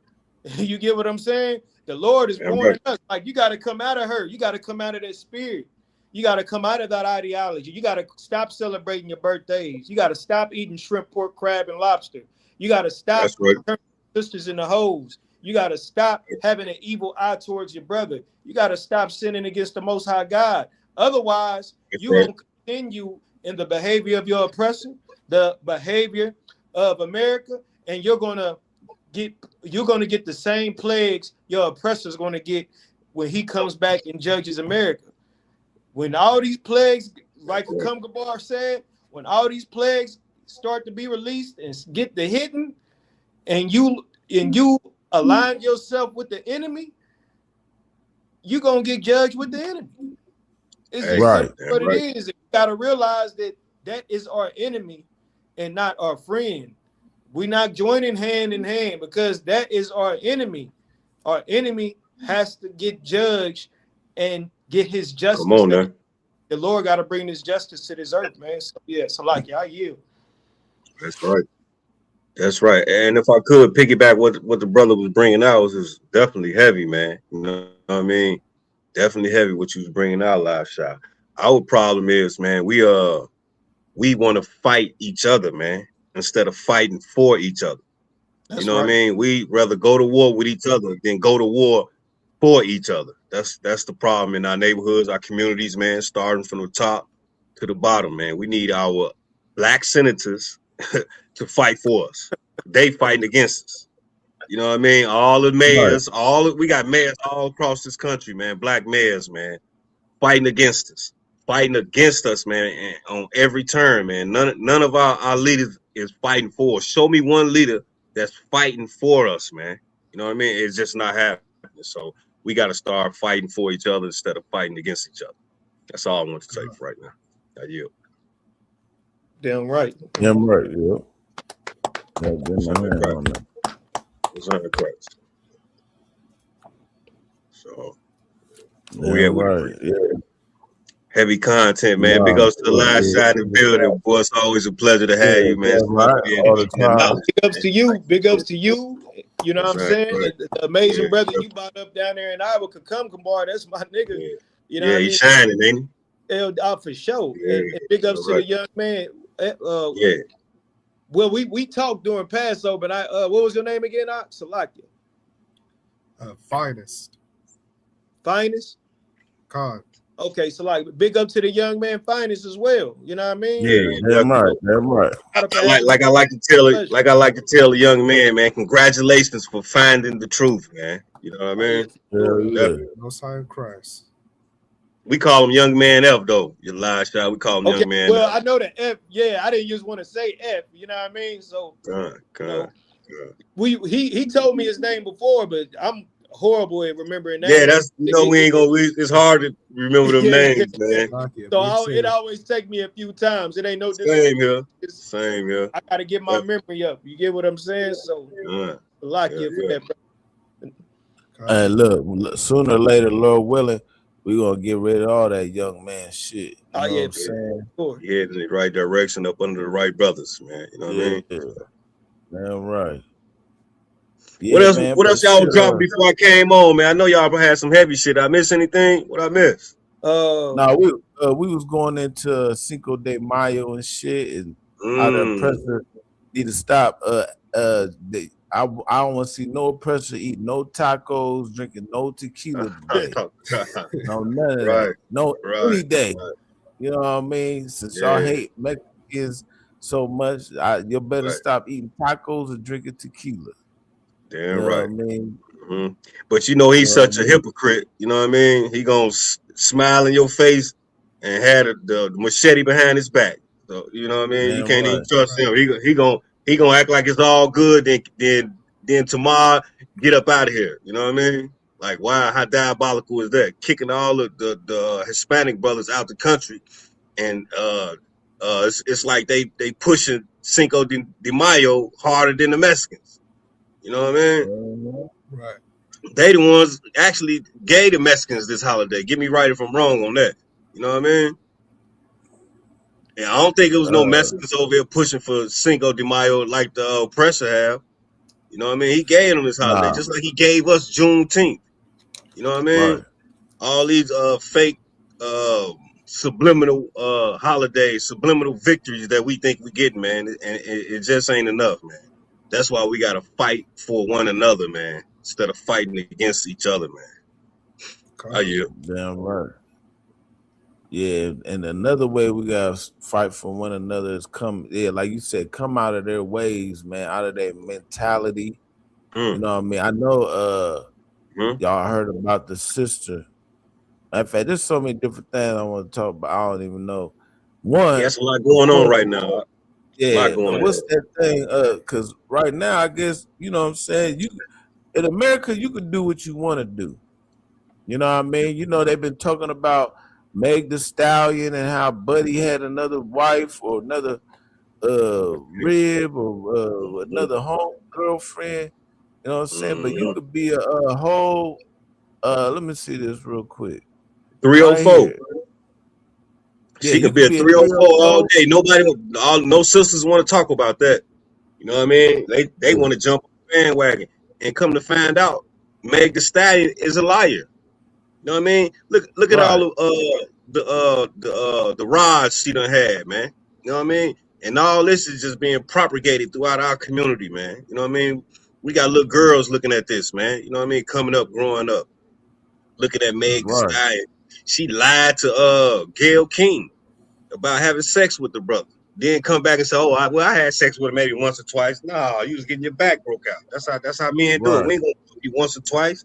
We gonna hit you many times we want to, and that's exactly what happened. And she lied on the air, but they don't want to speak on that though. You know what I mean? They don't want to talk about how she lied on the brother and allegedly got him locked in jail where he damn near losing his life. You know what I'm saying? Big ups to Klay Thompson, man. You know what I mean? Yeah, damn right. It could have been him. He could have been next. You know what I mean? Big ups to all them brothers, man, that get up out of that situation, man. Don't nobody want to be seen with a 304. Nobody wants to be seen with them, man. You know what I mean? She loud, she ghetto. You know what I mean? Klay Thompson, you're a quiet kid. He chill. You know what I mean? That ain't him. That ain't him. We all know that. I knew that. I knew that wasn't gonna last when I first heard about them being together. It just wasn't a match. You know what I mean? She should have never been with that brother, man. You know what I mean? And it's one thing to change. You know what I mean? And it's one thing to act like you changed and want to change. That's two different things. And that just wasn't Meg Thee Stallion. She was a liar, man. Lied on, man. Did y'all hear about how she lied on Tory Lanez? Get me right on this. That's we've been on that one. You know what I'm saying? If I may, real quick, because to Zion going in real quick, can I get Proverbs 23 and 27? Damn right. Yeah, because the sister, man, you know what I mean? Ain't nobody questioning her lies. You know what I mean? Even Gayle King ain't had nothing they had no rebuttal for it. She didn't even want to, you know what I mean, go in on Meg Thee Stallion. She was even saving her. You know what I mean? She didn't even want to bring out the truth. See, these women, they stick together when it's time to be a 304. All they doing is just looking in the mirror. That's why they following her and everybody jumping on her team. You know what I mean? A lot of sisters, man. A lot of sisters just jumping on her. Oh, well, Klay, and he ain't even spoke. Elisha, he ain't had no comments or nothing. And everybody and all the sisters want to ridicule him. He ain't even had a comment. But he's the bad guy. You know what I'm saying? Nah, we're not gonna let that happen, man. Because here in the ISUPK, man, we're gonna speak the truth, and that's just what it is, man. You know what I mean? A man can have multiple wives, multiple women, man. He can do that. You know what I'm saying? You women are not men. We are not equal. There's no way a woman can have multiple men. You know what I mean? It just won't work out. I mean, but they just had to accept that they whores. You know, but mouthful up. In this day and age, the whole culture is glorified, and a righteous a righteous sister isn't glorified. And that's why the Bible says out of 1,000 men, I found one righteous. Out of 1,000 women, I didn't find none. So you have to go way. It's not, and that's not to say that there isn't any righteous sisters. That's not what it's saying. You have to dig a whole lot deeper to find a righteous sister, because out of 1,000 men, just finding one, that ain't good neither.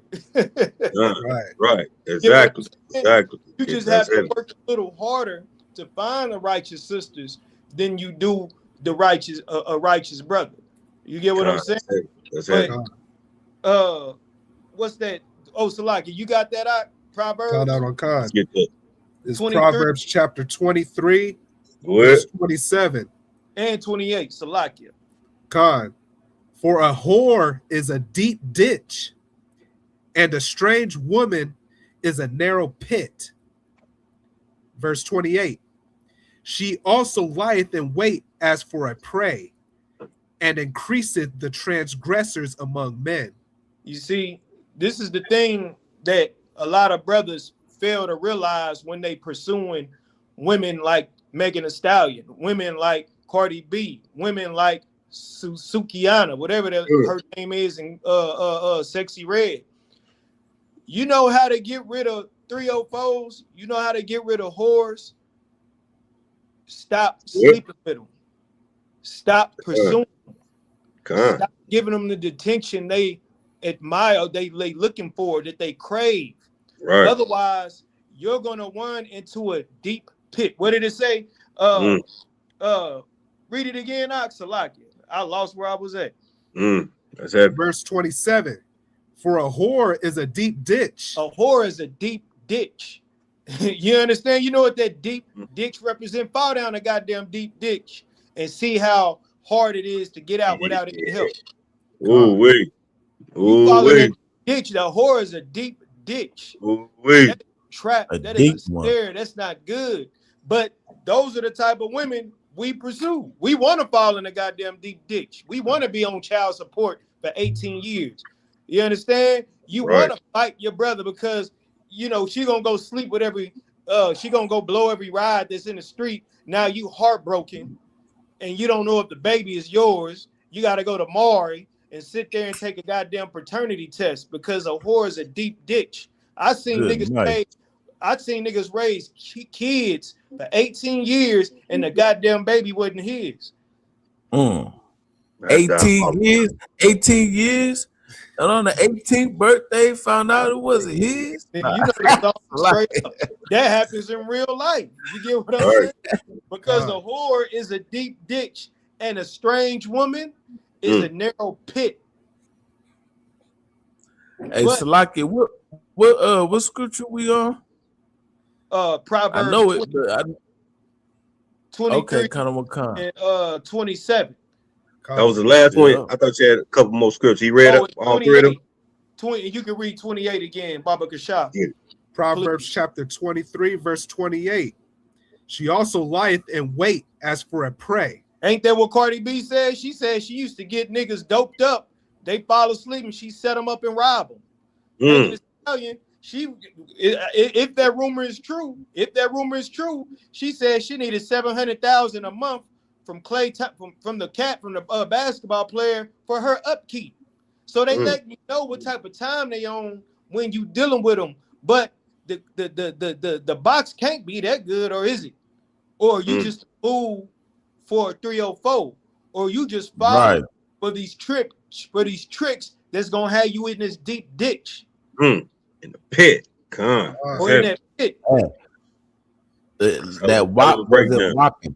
So, brothers, men have to be more cautious of the type of women that they entertaining. Otherwise, your ass going to end up in a deep pit. That's how you get rid of a goddamn Megan Thee Stallion and Cardi B. You stop giving them your goddamn attention. It's a lot. That was heavy. That was a hell of a breakdown. Hell of a breakdown. You're right. You're going to fall into a pit dealing with these 304s. You goddamn right. Like it. Man. And then at the same time, like the brother was bringing out, man, don't nobody wants to follow a righteous chick. You know what I mean? Everybody wants to follow a goddamn hoe. You know what I mean? Megan Thee Stallion, the goddamn hoe. Nobody wants to follow her. No, I mean everybody want to follow her. They don't want to follow women like Shalom Nahar. You know what I mean? They don't want to follow women like that. You know what I mean? They just want to you know what I mean, go with being unrighteous, man. You know what I mean? There's plenty of righteous women in the world. Shalom got it. She got a hell of a husband. The men in the UPK are wise. You in the world, yeah. In the world, y'all gonna live in a goddamn clinic the rest of your life. Yeah. All these bogus podcasts out here, all this talking about all this negativity, bringing other brothers down and shit, getting paid. I mean, they getting paid off of this shit too. You know what I'm saying? Lucrative game, man, and it don't mean a goddamn thing. You know what I'm saying? Right here is where your true leader lies, man. Here in the ISUPK, brothers who willing to change their life. You know what I mean? Are you brothers out there in these podcasts is willing to change your life? I doubt it, man. I doubt it. That's why you need to get in the ISUPK up under Commanding General Yohana, man. Nah, them niggas love hoes, Design. As we can see. Love hoes. And the sad part about it is a lot of the women that are promiscuous like that suffer some type of trauma. So, you know, you are feeding into her trauma by giving her what she wants. She won't ride at the ride. Like, or she want the bag. Whatever she wants, she's battling some type of demon, but it usually stems from some type of trauma. More than likely, her uncle molested her. Somebody molested her. That's true. That's true. Definitely true, man. She's growing up, and now she thinks she needs to take advantage of men because she was taken advantage of. And the cycle just keeps continuing, man. That's just really all it is. Salakia. That's heavy, priest. Yeah, right. Hey, Salakia, since we on the 3 or 4 tip, I got one more that adds with that. You know what I'm saying? Let's get it, man. Heavy content. That was definitely solid. Solomon wrote Proverbs, and he wrote Ecclesiasticus as well, if I'm not mistaken. Let's go over here in the Apocrypha chapter. Is pretty much exactly verbatim what you said, 26 and 12. Salakia. There's Ecclesiasticus chapter 26, verse 12. She will open her mouth as a thirsty traveler when he hath found a fountain. Hold on. She will open her mouth as what? As a thirsty traveler. When as he a thirsty traveler. Yeah, Right. See, these women be thirsty. You know how women be trying to say men is thirsty. No, these women be thirsty too. They open their mouth like a thirsty traveler, like when he's traveling. You know what I'm saying? Anything that she feels like is the next best thing smoking, she's on that. You know what I'm saying? When she's done with that one, she's like, listen, Meg Thee Stallion just got with a new nigga just that quick. Oh, she with somebody already? Man, hold on. Let me get this real quick. See the examples now? Hold on. So like y'all look, we all came from the world. You already know what that means. She been dealing with that nigga. Man, come on, man. We know that. God. Break it down. God. Hold on. I just want to show you the picture. Yeah, I haven't saw that chick. Like that's just one of them stories. I saw everybody. I saw it blow up on it on social media. Everybody was talking about it, but that's not really something that gets my attention, me personally. But I hate the fact that niggas is even arguing over Megan Thee Stallion for one. Yeah, right. And once again, the brother still hasn't made a comment. You know what I mean? He still ain't had nothing to say. But here she is. She already putting out her business publicly again already. Well, she's a super 304. He said what he had to say, and he went about his business. It's a lot, yeah. Right, and listen, I wasn't even gonna bring it up, but he ain't got an album about to come out. She do. He got some other money investments. She got an album about to drop that she about to sell or try to sell. Oh yeah, she's about to have all the 304 income popping ASAP. Yeah, everybody, her, Cardi B, they need to do a whole all of, because that's that trauma bond and shit. I don't know how they go out there. That WAP don't be whopping right. Salakia. Say that again, Priest. The WAP wasn't whopping. I thought you know what I'm saying? That WAP ain't keeping niggas apparently. Salakia. WAP. Con. So hold on, let me share this real quick. Fair use. I don't know who this nigga is but there's another picture I seen, but this ain't the one, but this is something similar. That's Meg. What is is you bringing up Meg? Yeah, Khan. Oh, there's somebody reacting. I was like, what the hell? This the exact behavior. Can y'all was avoiding and had to escape. Is this the exact behavior? The exact behavior that Klay Thompson was avoiding and had to escape after Megan is already within 24 hours found the utility guy that she keeps on the side, ready at all times to pick up the dirty work, pull up whenever she needs an in-house call, and bringing this man in to mog him. Got this guy just mogging him on the side.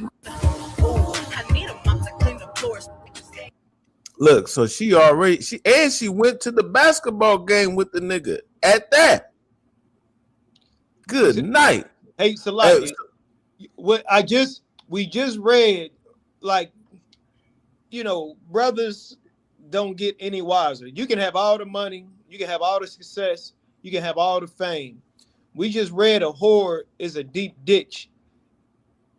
The brother after brother, you got to think like, look, the newest brother is gonna be in a deeper ditch than the last brother. Man, look, you got to look at it like that. The after watching all of that, how she just did him, and how what's the one nigga from Cali, Blueface, said he called her, she was crying when her mama, she gave Blueface head after her mama died. He went over there to comfort her. He's like, yeah, and she knocked me, she gave me some, she topped him off. But my point of saying that is that you gonna be the new man, witness all of that, and still deal with that. Right. And then you can't be surprised with the outcome, is all I'm saying. When she is a walking billboard for 304 of them. Whether she's selling albums, whether that's a character, I don't know. But to even try to find out, and what I don't get about them celebrities and niggas that got money is I wouldn't want nobody or nothing, every nigga in Hollywood than touch. I just don't get it. But that's how you know it's definitely some type of demons that them brothers is battling in that Hollywood. All want to deal with the same woman, and just put up with that type of shit. I don't get it. Like, I really don't. Salakia. Right. Yeah. Read that again, young man. Salakia. Khan. This is Ecclesiasticus chapter 26, verse 12. She will open her mouth as a thirsty traveler when he hath found a fountain. And drink of every water near her. Man, look, she's a thirsty traveler, and she's gonna open up her mouth as soon as she gets there. She ain't left that nigga in 2 weeks, and she already pulling up at the basketball game with a new nigga. Keep reading. By every hedge will she sit down. By every hedge, she gonna sit down at every hedge, meaning she wherever she want to be. She peeping. She peeping the scene. Peeping the scene. You know what I'm saying? She outside. You know how they say, I'm outside. Hot girl summer, all that hot girl summer shit that they be talking about. Yeah, that's what they are. Keep reading. And open her quiver against every arrow. Open up her quiver against every arrow. You know what a quiver is? A quiver is you ever seen like Robin Hood, the thing that holds the arrows in the back? Right. That's the quiver. Her quiver is her cootie cat. God. You know what I'm saying? What's an arrow? That's the rod. So read that one more time. So she's stuffed tight. From the top. No, just the quiver part. And open her quiver against every arrow. Against every arrow. So listen, she gonna put any rod up in her quiver. I pray you understand. I yield on that, Salaki. I definitely understand. Yeah, man. We and this what we're trying to teach brothers in the world.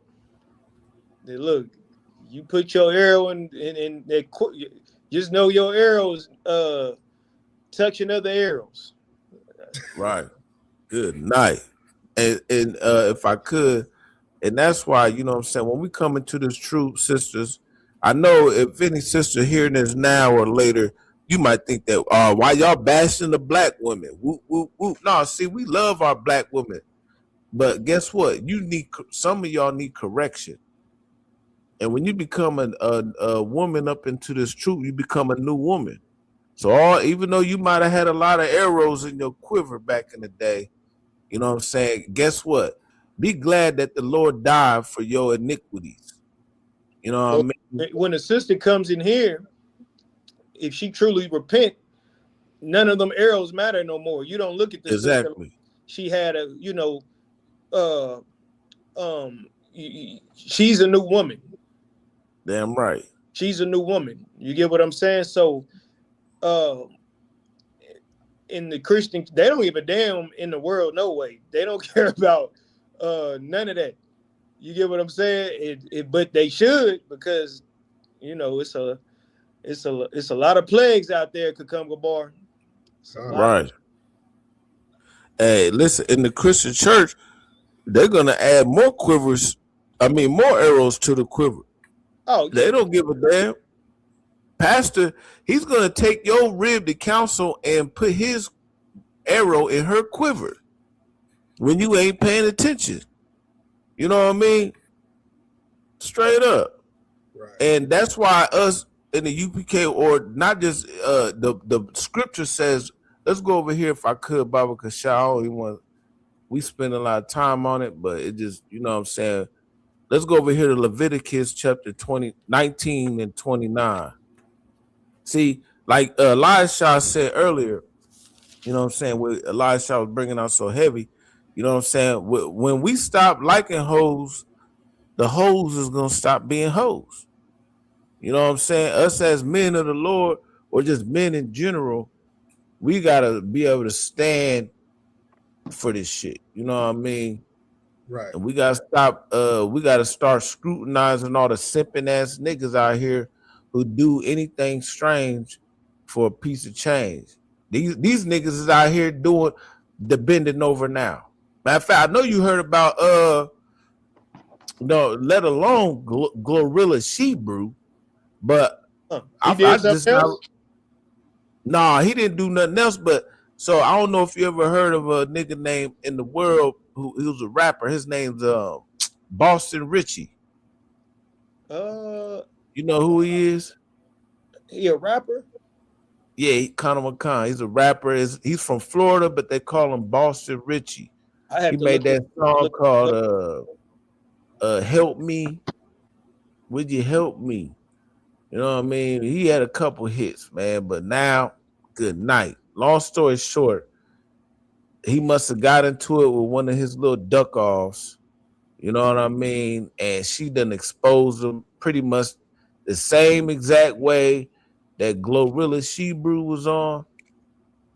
Same exact it's mirror. You know what I mean? It's the narrow pit could come. Good night. You know what I mean? And it's just unfortunate that there's a lot of that shit that's happening around here. You know what I'm saying? With these men is acting like women. You know what I mean? Even around here, you know what I'm saying? Men be getting it. It's everywhere. These niggas be out here and they getting exposed, and then they get mad at they whoever they was dealing with, unalive them, all type of shit. You know what I mean? And you know, we gotta come back to this truth, be men, and stop allowing this this buffoonery and all this hypersexuality going on with our women, and you know what I'm saying, and our men in the whole household period. But yeah, Salaki, could you read that for me, Baba Kashab? Leviticus chapter 19, verse 29. Do not prostitute thy daughter to cause her to be a whore, lest the land fall to whoredom. See, look, when we prostitute our daughters, like I was bringing up earlier with this this prom type shit. These sisters, they damn near prostituting their daughters. They half naked, you know what I'm saying? They hypersexualizing the children. The women are hypersexualizing the young men. They be buying strippers for young men on their 16th birthday. Mm-hmm. You know what I mean? It's diabolical. What's going on, man?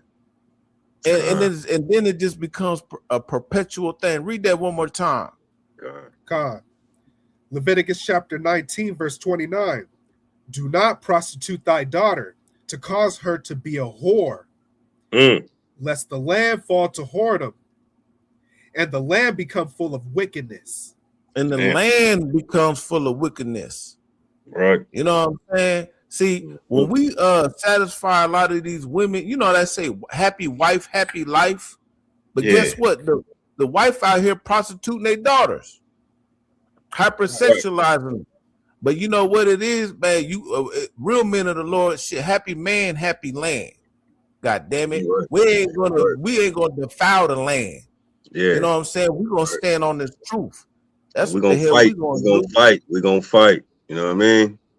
God. That's why we gotta fight for each other, man. That's why we gotta come back. Like we all know, man, here in the UPK, we definitely in the last days, man. And we can see the oppressor coming down on us harder and harder, man. I was looking at a story in Kansas City, man. This sister was having several seizures, man, back to back. You know what I mean? In that hospital. I can't think of the hospital name. But her husband bring her to the hospital and she couldn't get no care. With no one care for, she just sitting in the wheelchair, having the seizures, man. And the nurses, everybody just walking past, man. And I'm sure it was some black nurses there. I'm sure. And all we doing, I heard somebody bringing it out earlier. All we doing is following the oppressor. No one went over there and helped the sister. None of her people stopped to think and say, man, let me help my sister out. You understand? We can expect that from white people, man. You know what I mean? They gonna turn their backs on you, man. That's why it's imminent, man, that we come together, man. We got to fight for ourselves and do for ourselves, man. We don't need these other nations, man. All we need is us, man. We are being physically harmed, you know what I mean? Financially, economically, medically, you know what I mean? And it's not going to get better, man. You understand me? It's going to continue to get worse. So we have to come together, man. You know what I mean? Our health is on the line. You know what I mean? Our lives is on the line, man. We can't wake up and smell the coffee and we see what's coming. We all see what's going on, man. We all see this, man. The people in the world, they see what's going on, but nobody wants to come back to these laws, statutes, and commandments. That is the antidote to what our problems is in our communities, man. You know what I mean? And it just hurt my soul, man. Just to see that, man. You got black nurses. This is a sister. You got black nurses just walking past, man, following the oppressor. You know what I mean? Chinese nurses following the oppressor. You know what I mean? The oppressor say to jump, they asking how high. You know what I mean? Ain't no way I'm neglect my brother or my sister, you know what I mean, for a funky ass job that you ain't gonna have in 2 weeks, in a month. You know what I mean? Because they definitely gonna fire your ass for any little thing. So you need to stand up and do what's right at all costs, every goddamn time, every time. Right. I yield, right. man. And if I could one up on you, to add to your point, you mean to tell me we don't got no black hospitals? We're all the black doctors. We're all the black nurses. We're all the black businesses, because we believe in MLK's dream with the civil rights movement. We didn't want to have our own. We wanted to go and build with them because we wanted equality and civil rights and, you know, little wanted to hold hands with white people. And that shut down that ideology, that doctrine or that mentality that MLK pushed in the earth. That pushed, when he pushed that in the earth, it pushed out all the black businesses, all the black doctors, all the HBCUs, all the black owned everything that got pushed out. Because, and this is why it's important with you saying what is so heavy that you said, Design, because if we would come together and we would realize that we have a common enemy in the earth, we could start back building. And then, like in Zephaniah chapter 2, verse 1, come ye together, O nation not desired. If we listen to the Lord, we came together, not only could we build how like we did with Black Wall Street, the only reason Black Wall Street didn't stand is because we wasn't protected by the Lord. We didn't have any protection. We didn't have any hedge. We didn't have any gates around us because we still was disobedient. Right. Good point. Damn right. Now, imagine if we came together for the Lord's sake. What a beautiful thing it'd be. We would have the kingdom of heaven under our feet. And that's the goal. Yes. Damn right. We would have the kingdom of heaven. Damn right. And we would own everything, and it wouldn't be any sisters suffering from seizures and nobody paying any goddamn attention. But that comes from our disobedience and our black leadership making us join hands with our enemy. Definitely. Yeah, definitely. Give him a hand on that one. You deserve that. Definitely. Hey, listen, like if I could, Baba Kashah, like it says what? It says the gangster of language. You know what I'm saying? And it's so bad that it got young sisters like this is about a week or two old, but we never really touched on this, you know what I mean? You know, I know usually we might step on the war report, but we bringing it out anyway, you know what I'm saying? This sister right, this is diabolical, man. Matter of fact, I'm just gonna play the video and then I'm pretty sure y'all heard about it, you know what I'm saying? I'm just gonna play the video and then I'll let everybody tap in on it. Before you play, is this that sister talking about abortions or what? Man, look, that's the spirit, man. You know what I'm saying? You already know where I was going. Let's get it. Yeah, damn right. Fair use. We're using this for educational purposes. Check this out. Hold on, let me mute it. Good night. Look at it. Salaki, I don't know. Sometimes I hope that's like makeup artist type. Clay is shit. I get it. That's how I feel. I hope so. But anyway, fair use. Today is day 3 of a 3-day countdown to when I go and get my second trimester pregnancy removed from my stomach. I'm homeless right now. I don't have much to offer the baby. And I already did one adoption, so I don't feel comfortable really going forward with another adoption right now. For those of you that don't know, I do already have 2 autistic children, but one of them, which is in my care, and the person that was helping me with her since I got pregnant on her doesn't help me with her anymore. So things are just really tough for me right now. And as much as I would love to keep my baby, I just can't. So come with me on this journey to get my second trimester abortion. And yeah. Good night. And you know, it's so diabolical that even if, let's hypothetically speak and say that is fake, you know what I'm saying? Like, you're going to have little sisters in the world who's going to be like, you know, because they're going to think she's fake pretty or whatever. And like, well, you know what? She do it. I could do it. Right. You know what I mean? This motherfucker, like, people is like, especially these younger, you know, we kind of older. So these younger generations, they're highly susceptible to what social media does. They like follow the leaders. You know what I mean? They see something, they gonna want to do it. So next thing you know, second trimester, what's that? 6 months? I mean, hold on. Trimester is what? She's showing 6 months, something like that. I don't know how close it is, but I forgot. Shit. It's a lot. Hey, look like she was showing. You know what I mean? Man, hold on, Salaka. She ain't just showing. She looked like 9 months for like a regular motherfucker, right? Like some skinny bitty motherfucker. That's 9 months. Yeah, so that like, baby alive right showing. Now. And probably man, that motherfucker's in there kicking, kicking like a knee and a foot. You know what I'm saying? If I could, Con. Yeah, and then you see how unshameful she was. Like it's like these women be proud of this shit. Like it's something to be proud of. And this ain't no bashing women campaign. You know what I mean? We love the women. Oh my God, we love the women. You know what I mean? And we get on the men too. Just to throw that out there. But in this instance right here, was diabolical, man. The sister didn't have a shame in her bone, man. And then for you to come and just push it out to the world like that, man, it's insane, man. You know what I mean? And like you was bringing out, could come like how all the children and the people that's looking up on social media, looking up to this and hearing that, like, oh damn, I can get pregnant. I just get me an abortion. You know what I mean? Oh, I'm pregnant now. Shit, I can wait. I can still wait. I get it. I'm gonna get this money. Whatever. Come on. All these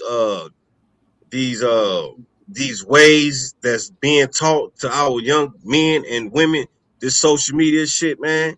Big ups to social media, man. So because it's definitely revealing the man of sin. You know what I mean? It's definitely playing its part, but it's tearing us down, man. It's tearing our brothers down, tearing our sisters down. For the sisters to just stand right and just, you know what I mean, sitting there with the baby and I'm gonna knock this out of my stomach and all that, man. That tore my soul apart right there. Like, wow, who is she listening to right there? That was rough. Yeah. The sad part about it is, even if it is AI or a fake video, even if it is AI or fake, there are cases worse than that. Than where she just, there's many cases where sisters have did all type of things to get rid of babies. So, man, it is a curse that we as a nation are currently witnessing all the time. Like, man, that's just sad. I feel you, brother. Definitely. Right. That was definitely sad, man. And for you gonna post this for the world to see? Like, wow. Like, good night. Nothing positive in the message. You know what I mean? Here we is being positive, speaking what thus says the Holy Bible, what the word of the Lord is saying. And you got everybody else out there just is constantly tearing down what, you know what I mean, righteous men is building. You know what I mean? But we're gonna stand on this foundation and keep pushing this truth, man. And we just got to overshadow all that negativity out there, man. And you know what I mean? It takes each and every one of us, what we doing now, you understand me, to knock all that propaganda, you understand me, down where it belongs, man. Especially with like what this sister's bringing out, man. Like it says, thou shalt not kill. Who are you? You know what I mean? Keep your goddamn legs closed in. You know what I mean? There's ways of doing things. Give the baby up. Get a baby up for adoption, man. Get a baby a chance, man. That somebody gave you a chance. Hold on, man. Right. Didn't she say something about she gave a child up for adoption, and that's the only one they would let her give up or something? Did she say something? Like that? I believe so. Yeah, she said that she already gave one up. I didn't quite understand it. Like, why was that? You want me to run it back? She was able to give up for adoption. Yeah, run it back real quick. I didn't. And also, if I could, I got to get off the subject for a minute. Yeah, preach. You know, I think we got a council at 9:00, so I got to tap in. You know, 5 weekend. You're supposed to be in there too. I'm gonna send you the link. So, Kakunga. Oh. Yeah, you ain't been in the Midwest Council yet. It's every Tuesday. It's usually at 8 p.m., but it's 9 p.m. You definitely got to be in there. So everybody logging in right now. So I'm gonna send you the link. But yeah, you go ahead and finish that out though. Let me hear that one more time. Yeah, before that, if you could, young man, bring me up the book of what was I at? Lamentations chapter 4. Verse 3. If I you was on could. that right now. I Yeah. didn't mean to disturb you guys. I was gonna bring that out. Con, that's Yeah, heavy. Most High in Christ. Heavy Damn verse. right. That's the spirit that we have it. So Con, yeah, con. One body. let's run it back one more time.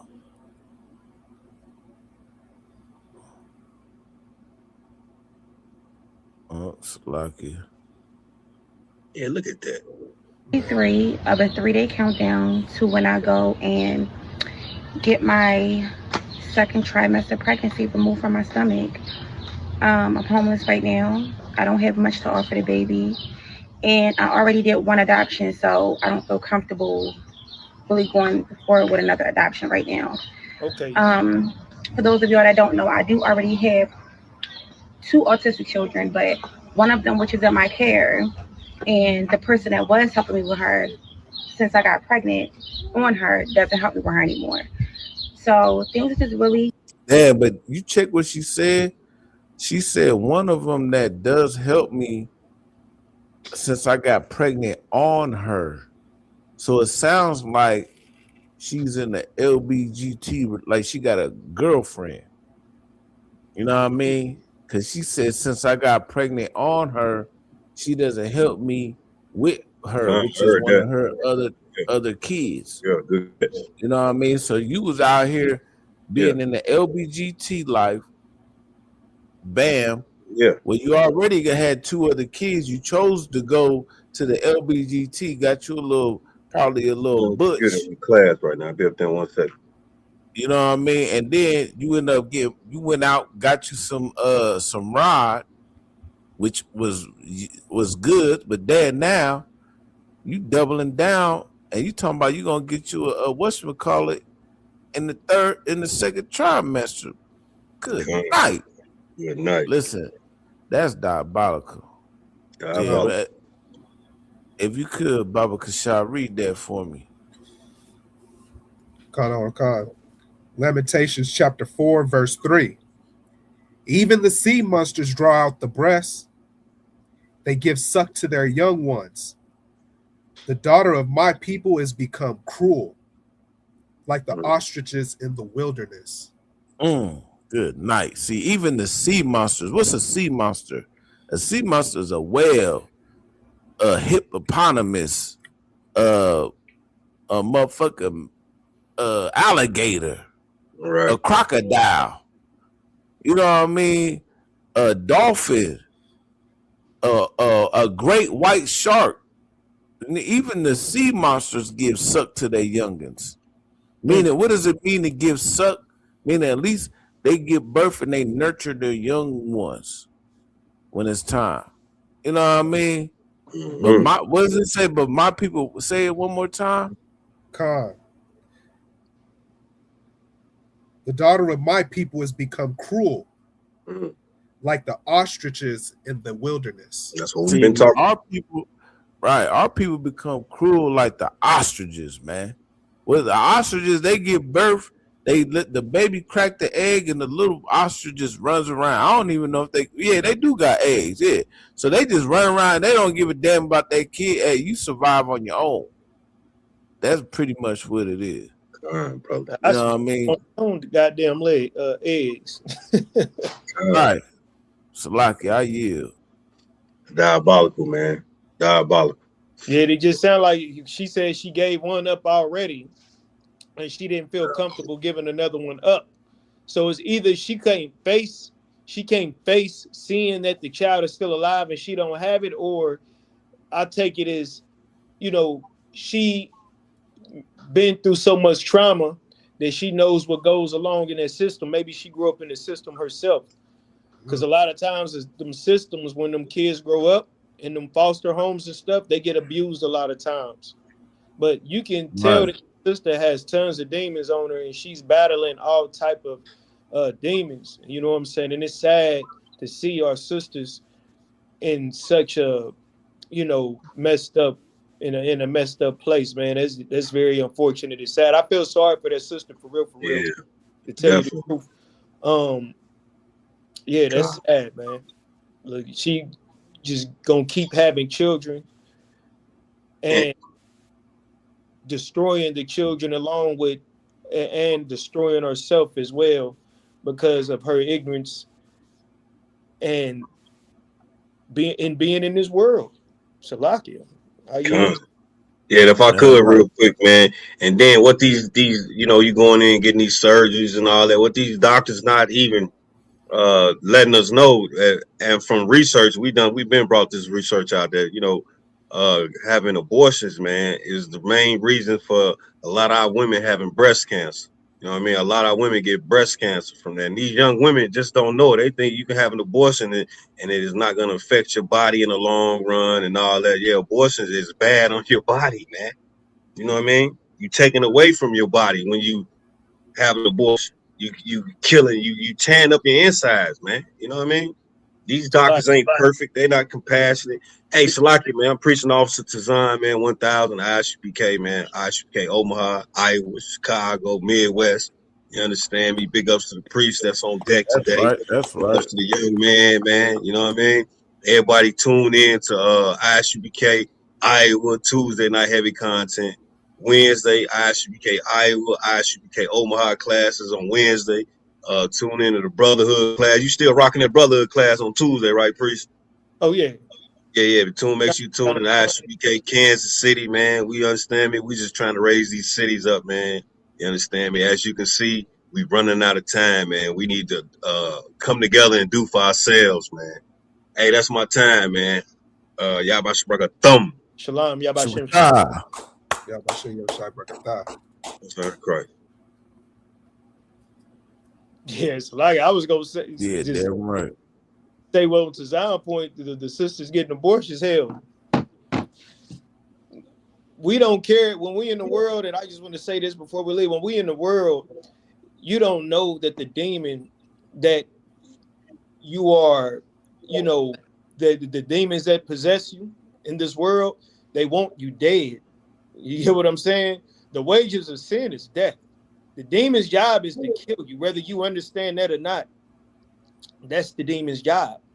You get what I'm saying? So a lot of us don't know that we want to die. So a sister thinking the abortion is the best way to go about living her life, obviously, you know she's destroyed, because even in the risk of cancer, she's still going to get the abortion because the demon wants her to die. Niggas smoke cigarettes. The pack of cigarettes tell you will give you cancer. Don't smoke them. You're going to die. We still smoke cigarettes. We still smoke blunts.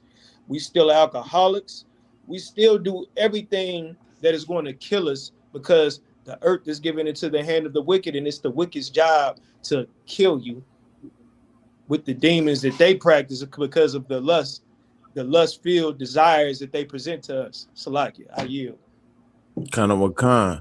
And if I could on that, you know what I mean? Like her trying to do this, you know what I'm saying, this diabolical act.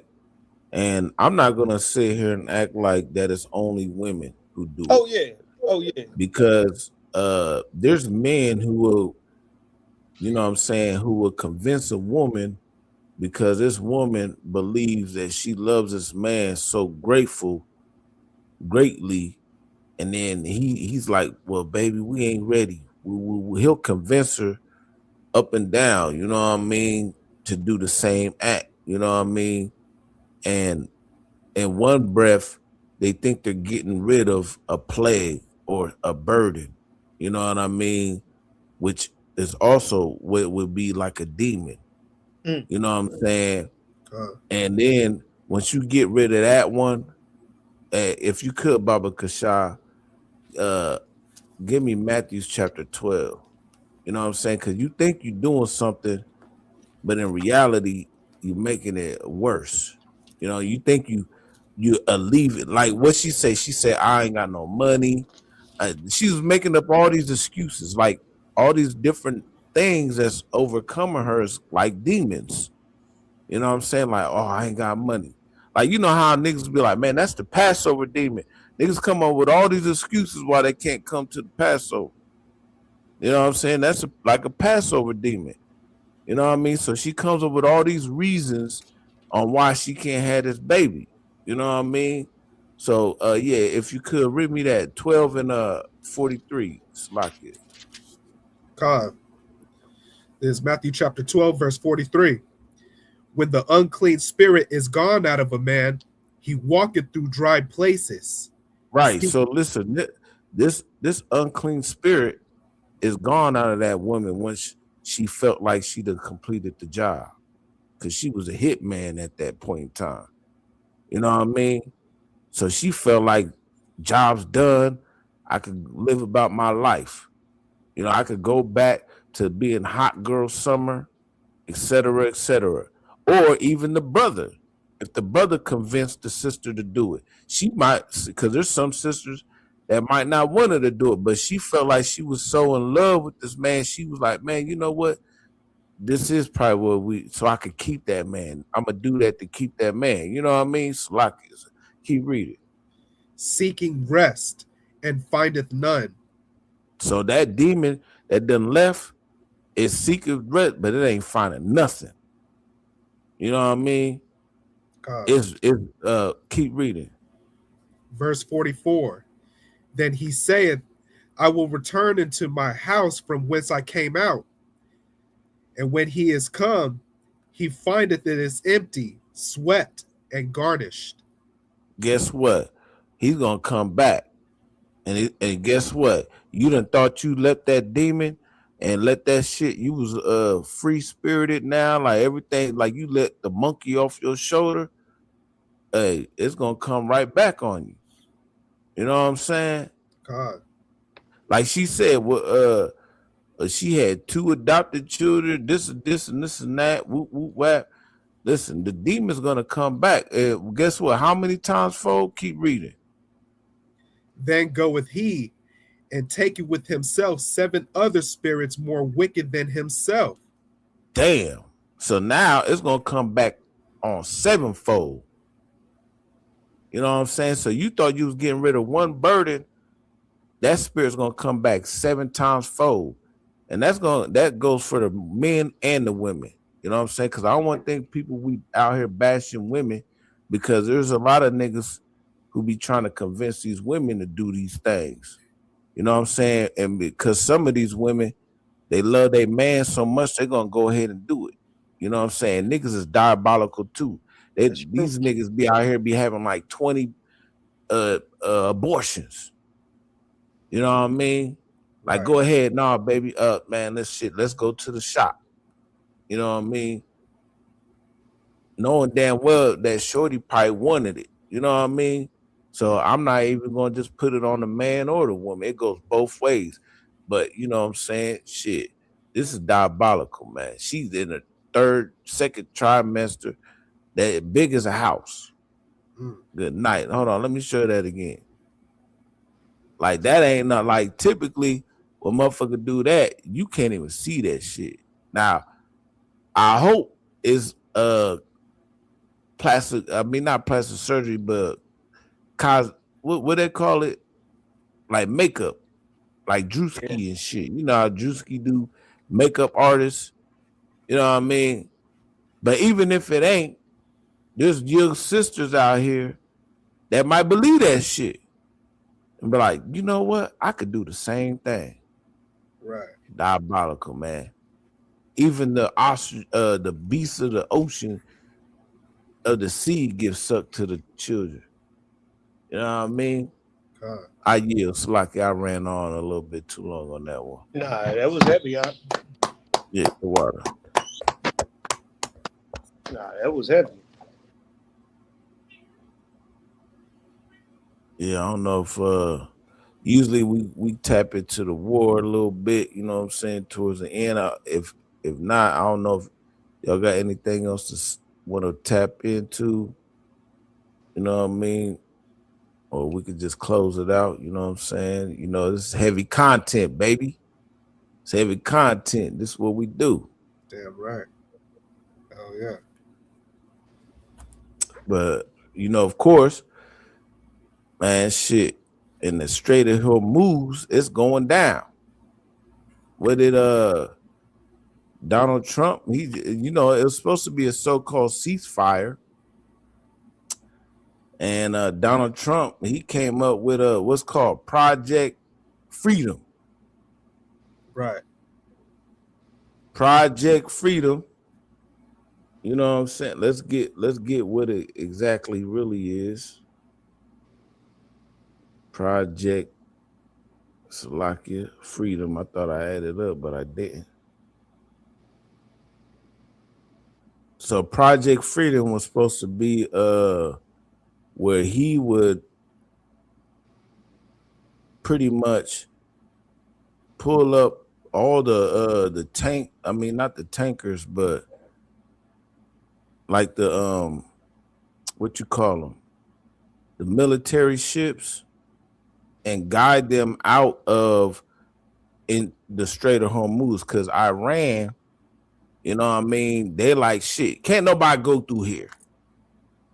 We ain't doing no. They've been trying to come up with nuclear deals and this and that and peace agreements. But guess what? Donald Trump, he's going against the grain, and Iran, they going against the grain. It's gridlock. So Donald Trump, he thought he could Debo his way through. Like, well, guess what? We're gonna guide other ships through the Strait of Hormuz, because as we know, for people who may or may not know, that you know what I mean, the Strait of Hormuz carries about what is it, 25% of the world's oil? I know it's a lot. Right. You know what I mean? I don't know if you want to tap in on that. I don't want. Well, yeah, no, I'm listening to you because I kind of, me personally, I kind of got exhausted with this whole war with Iran. It's at this point, it's starting to get exhausting. I know gas is steadily going up. Groceries is steadily going up. The goddamn Spirit airline enclosed.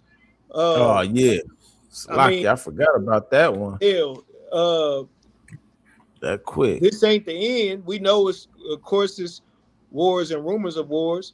But you know, America has a leader by the name of Donald Trump, who is a goddamn idiot, and I'm proud that they have a leader like that. I'm proud America has Donald Trump, to be honest. I pray I just pray he just keeps going until his term is up. I pray Donald Trump keep turning up. That's what I pray for. Keep turning up. He's doing an amazing job. He definitely is. He's definitely doing an amazing job. If I may. This is today. As of May 5th, 2026, President Donald Trump has paused Project Freedom, which is a U.S. military operation designed to guide commercial ships through the Strait of Hormuz. Right. The initiative was paused after just one day due to reported progress on a complete and final agreement with Iran. Right. Now, you see why I'm exhausted? What's that? But what's because that source? Every other day, Trump is saying this, but Iran is saying that. Right. Putting this in play, and then they retracted less than 24 hours. That's why I don't even want to look. Just push the goddamn button. That's just whatever y'all want to do. Right. Just do it. Salakia. Salakia, what source is that?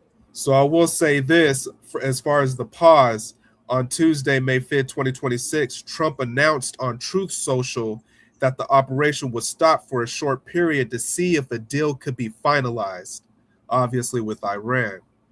Right. See, the reason why they always keep trying to do these old fake deals and shit and these pauses, because they can't fuck with Iran. Right. Iran is like they're in their own little bubble. They got the sea on this side, they got the sea on that side, they got mountains on this side, mountains. Iran is there. They listen, Iran is the Persians, according to the Bible. If y'all didn't know, the Persian Empire has never really been fully compromised. They've never lost their borders. They've never lost their heritage. They've been there since King Cyrus and them. You know what I'm saying? They might have lost their total empire, like vast empire, when it was the Persian Empire, but they've never lost their own kingdom. They've never been overthrown. You know what I mean? They know who we are. They know that we're the children of Israel. Now, if they really want to make shit hit the fan, that's what they need to bring out all them old ass documents that they've been having all these thousands of years. Bring that shit out. You know what I'm saying? But guess what? That's why the Lord's gonna destroy them too. You know what I'm saying? But the Lord is putting it in their spirit to rise up against the American government, because that's just biblical prophecy. But don't get it twisted. We're not on the Iranian side or the American side or the Palestinian side or the Israeli side. We're on the Most High God Yahweh side. That's right. You know what I mean? But yeah, the reason why they keep doing that, because the Iranians is tearing up shit. Let me show you this real quick. Baba Kashad. Let me show you this. Listen, when they say ceasefire, yeah, Trump pauses U.S. bid to guide ships out of Strait of Hormuz. Yeah, I bet you did, nigga. Because you know you ain't really busting a grape over there. But guess what? The Iranians is really fucking your shit up. Fair use. And see that America got so much pride that they don't want to show it in the media. Camp Buehring, Kuwait. American soldiers enjoying a karaoke night at one of the biggest U.S. military hubs in the Gulf. That was then. This is now. A once bustling American microcity in the desert, nearly empty and heavily damaged after a weeks-long barrage of Iranian missiles and drones. One of many U.S. military facilities in the oil-rich Arabian Peninsula, targeted by Iran even as the U.S. and Israel pummeled the Islamic Republic's large arsenal. So what impact have Iran's strikes had on America's footprint in the Middle East? A CNN investigation found evidence of unprecedented destruction. We can reveal that strikes damaged at least 16 U.S. installations across 8 countries. According to our analysis and sourcing, that's the majority of American military positions in the region, and some of them are virtually unusable now. A U.S. source familiar with the situation told us that they'd never seen anything like this at American bases, that these were rapid, targeted strikes using advanced technology. Iran's main targets? Multi-million-dollar aircraft, like this Boeing E-3 Sentry, which gave the U.S. a huge amount of visibility over the Gulf. It's out of production, and in today's money, it's worth nearly $500 million. Critical communications equipment. Look at these giant golf balls. They're known as radomes, and they protect satellite dishes vital for data transmission. In this base alone, Iran destroyed all but one of the radomes less than a month into the war. Right.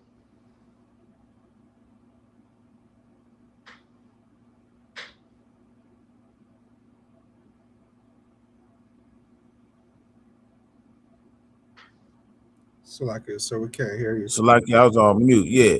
No, Salaki, no, you get the point. The Iranians ain't playing, man. And they try to act like that the Iranians ain't doing shit. Guess what? They over there standing ground and taking ground at the same time. You know what I mean? But yeah, that's pretty much it on that. You know, we had to touch on a little bit. You know what I'm saying? Definitely. What Vladimir Putin saying? Man, Vladimir Putin and them, they waiting. They just sitting there waiting for America to do some outlandish ass shit to the point where Vladimir Putin and Xi Jinping and Kim Jong-un and all them, because you know they're all on the side of Iran. You know what I mean? They're like Eastern. Ukraine, the European nations. But guess what? Like the Bible says, it says they shall hate the whore.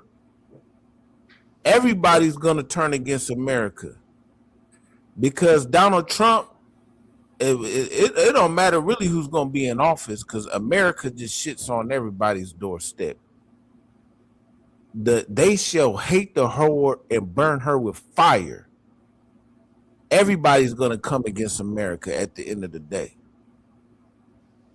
It's going to be the Asians. It's going to be the Palestinians, the Iranians. Listen, even the so-called Israelis is going to, and they're using America as a Ponzi scheme anyway. And who's the Israelis? That's the Amalekites. They're the most diabolical tribe of all of Edom. You know what I'm saying? That's why the Lord said that we should wipe out Amalek out of under heaven, or else they wouldn't even be doing what they doing today. They wouldn't even have a chance. Amalek. Kanawakan. You know what I'm saying? So that's why they doing exactly what they doing, because now it's the end game. It's fourth quarter for them. They wanna take over from the Nile to the Euphrates. You know what I'm saying? They got what they call the Greater Israel Project, and they're trying to push fake prophecy. You know what I'm saying? Where they're trying to take all the land that was given to the children of Israel. Well, that was just my whole point with that. Israel, those heathens that are in the land today, you know, they started off saying that this is a holy war. Donald Trump is basically saying that he's Christ. He don't even believe in God. So, you know, in the Bible, if you know the Bible, you know, we read and study the Bible, Kakam Gabar.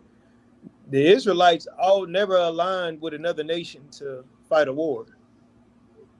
The Lord always, you know, guided us through everything. And he sent his prophets to prophesy how we should conduct the matter. Just like how we came out of Egypt, we didn't have to lift a finger in Egypt. The Lord sent plagues. He hardened Pharaoh's heart to show the nation who the Lord was with. You know what I mean? The Lord killed all them goddamn Hamites, the firstborn of every son, and Pharaoh was like, all right, y'all get up out of here. Right? So why isn't the Lord, if they're the chosen people and they got back in the land and they're following the prophecies, why, like I stated earlier, how come the prophecies that are written in the Bible don't align with what they're doing and who they are? And nobody understands that but the ISUPK under Commander General Yohana.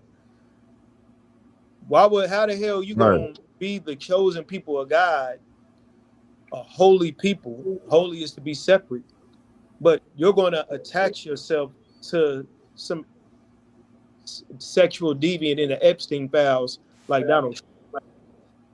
Right. It absolutely makes no sense. That's why I'm tired of the war. Just the goddamn button.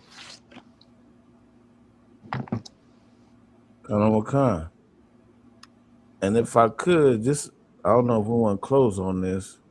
Speaking of who they claim they are, y'all, and then, you know, at least at the end of the day, like, they fake believe in the Torah or they read the Torah, right?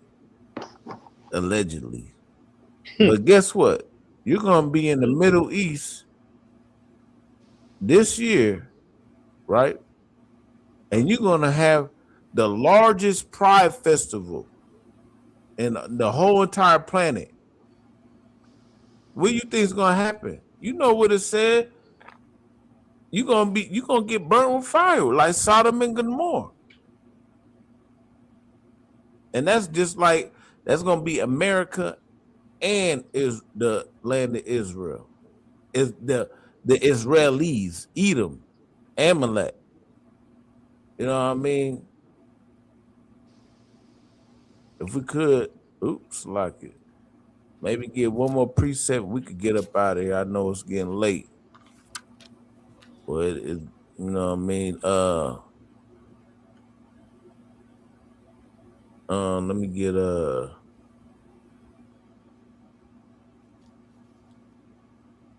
I think it's Jeremiah.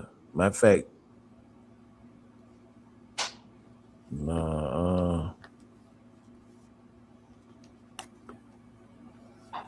and Babylon shall be overthrown as Sodom and Gomorrah. Isaiah, I think it's Isaiah. Isaiah, maybe chapter 13. Yes, Salakia.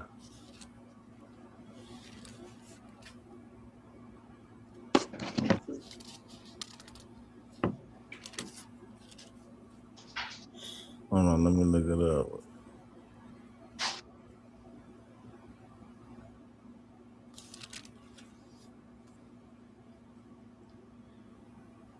Yeah, I think it's Salakia. Oh, Salakia. Isaiah 45, Salakia. I was thinking of something else.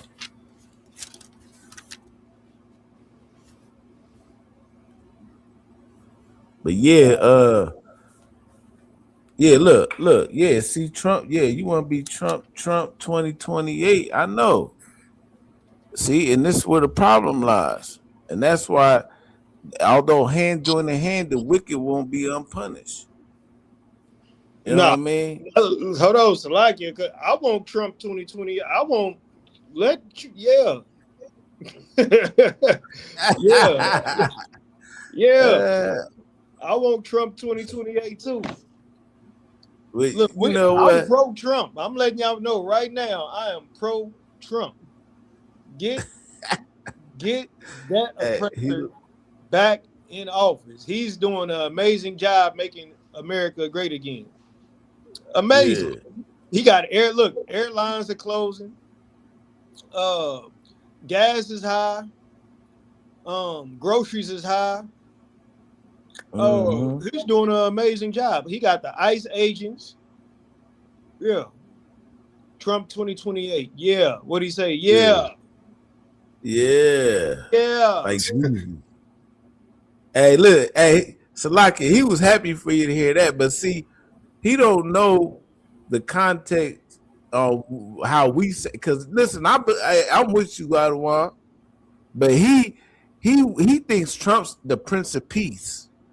He thinks, look, yeah, he's talking about we getting the Mexican brothers out of here. See, he think matter of fact, I don't want you to never eat a taco again, nigga. Like I said earlier, he's a little late. You should have came in here earlier. You know what I'm saying? We would have fun with your ass. It's like it. You know what I mean? You gotta understand, Kakunka boy. Trump is going to be the reason why a lot of oppressors like him are going to put their favorite weapon in their mouth and have at it. They're going to suck on a Glock one day. They're going to suck on the AR-15. They're going to suck on something that resembles.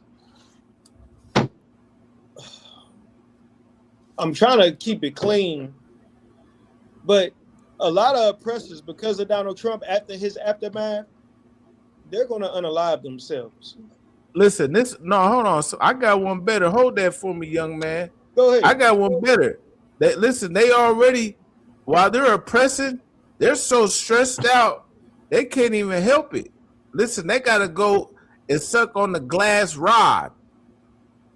You know what I mean to say. Got to relieve all it. They got Kakunga boy. They have to relieve all that stress somehow. Yeah. So let me share this too. I meant to bring this out earlier, but we went on a whole nother thing. Fair use. New Orleans police officer records himself smoking meth while on duty. Can y'all hear that? I don't hear I hear you. I don't hear the video though. Hold on, let me see if I can refresh it. Yeah, so it Either way it goes. 4:34 a.m., December 5th, 2023. Near the edge of Orleans Parish, Officer Maurice Bailey pulls his NOPD unit into a gas station in Irish Bayou.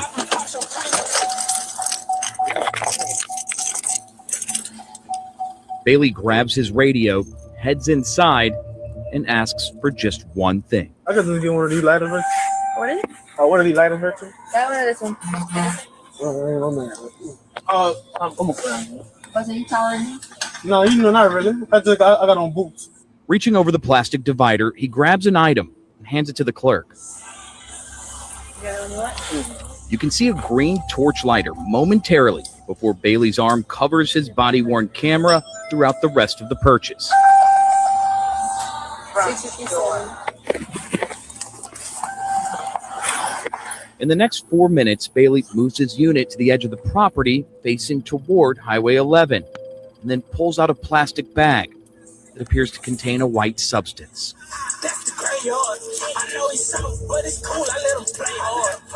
4:44 a.m. A call for a residential burglar alarm comes across the radio. Without responding to dispatchers, Bailey leaves the truck.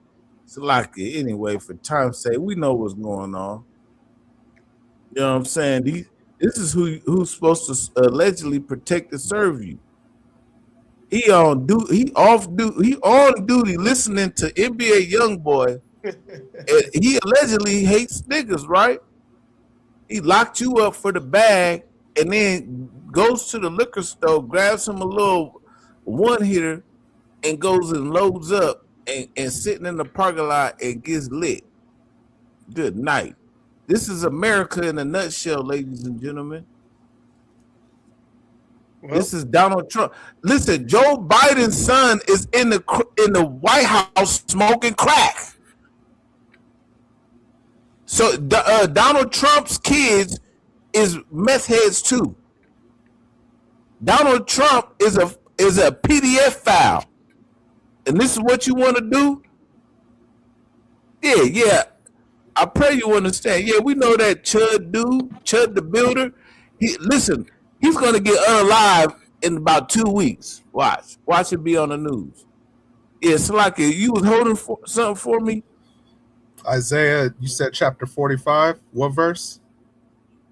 Where it says, and shall be like overthrown like Sodom and Gomorrah, Salakia.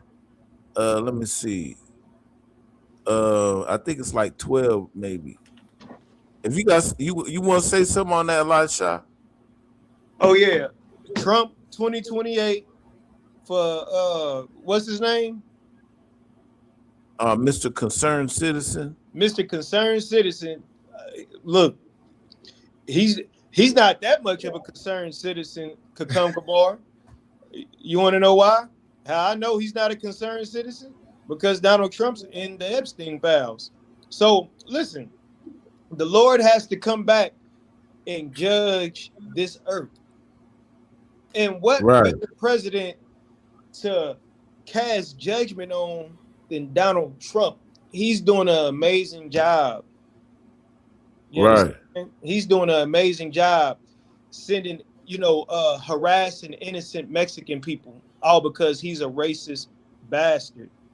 Trump 2028, and the Lord is going to deal with Trump, and he's going to deal with oppressors. If that's an oppressor, is that an oppressor?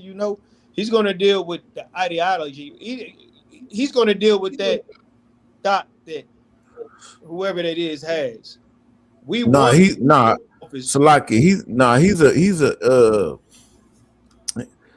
as far as I know, he's an Israelite. Okay, well, we want Trump in office. We want Trump in office. So the Lord will cast his judgment down here in America. And for brothers like yourself, if you're a brother, I pray that you get your mind right so you won't suffer the plagues that are coming to America, because America will not last forever. America will be destroyed by the hands of the Most High God. To even think that Trump has anything righteous to do with his mission here in this land is absurd. He's in the Epstein files for a reason. Right. If I voted, and it wouldn't be because I want Donald Trump as a leader, I would vote for Donald Trump so I could see America fail. Trump 2028. Damn right. Yeah, give him a hand. Hey, listen, I was on the same page. Listen, I'd rather us Donald Trump, I'd rather a rattlesnake than a milk snake. You know, at least a rattlesnake, you know he's poisonous. Milk snake, you don't know. He bites you, you still gonna die. Still And gonna. he's, you know what I mean? But yeah, you got what I was talking about? Isaiah chapter 45 and 12. Let me see what that says, Salakia. This is Isaiah chapter 45, verse 12. I have made the earth and created man upon it. I even my hands have stretched out the heavens, and all their hosts have I commanded. Oh, Salakia, my bad. I meant to say 47. Yeah, Salakia. Yeah, my bad. Let's go Isaiah. down to like verse 5, but get to where it says, shall be like, read up the one before where it says, be like Sodom and Gomorrah, if you could. I think it's like 7 or 8 or something like that, maybe 12.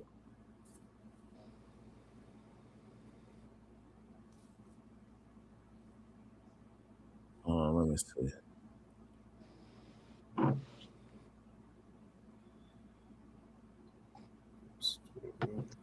Let me get it.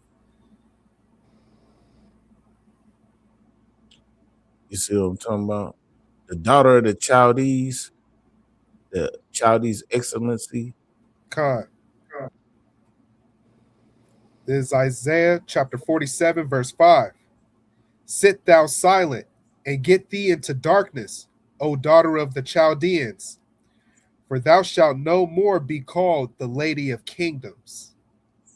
Right. No longer shall America be called the Lady of Kingdoms. See, yeah, us, listen, we talking about Trump. Yeah, we all about Trump going in 2028, but not for your reasons.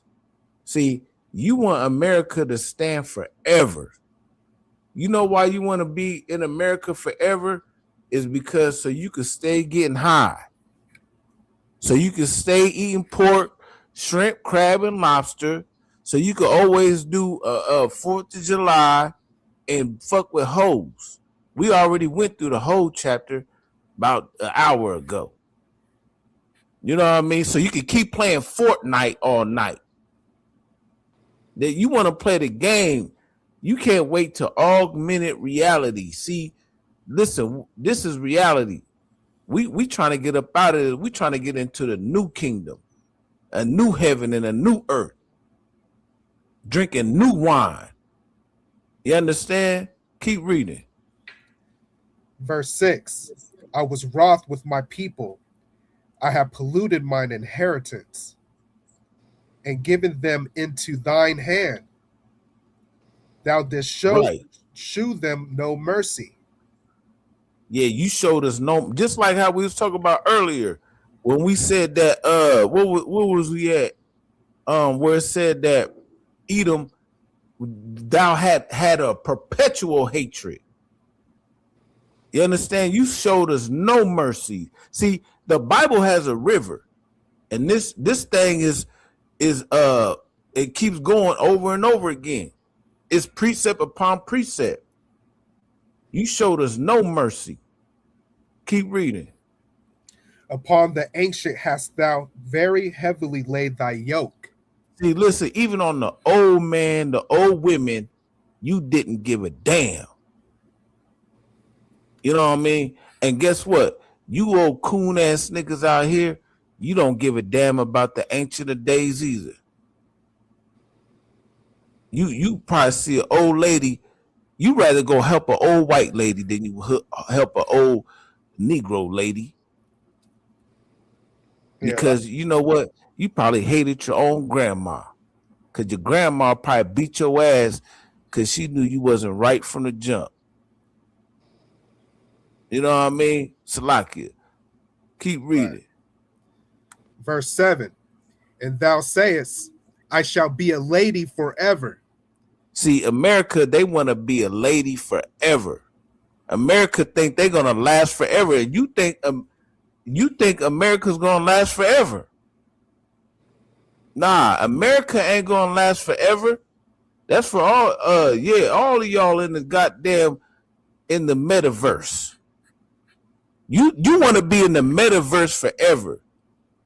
You want to be in AI forever. Matter of fact, you love being. You want to be in the mark. You got the mark of the beast. You don't want to leave this nation. You don't want to leave this wicked ass kingdom. You want to stay right here forever. Because guess what?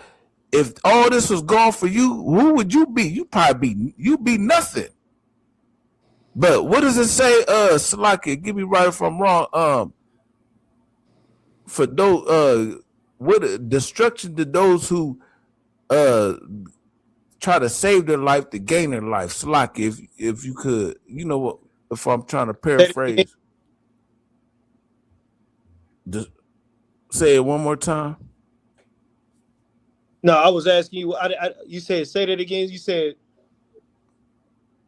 where it says where those who try to gain their life to lose their life to gain their life or something like that. Salakia.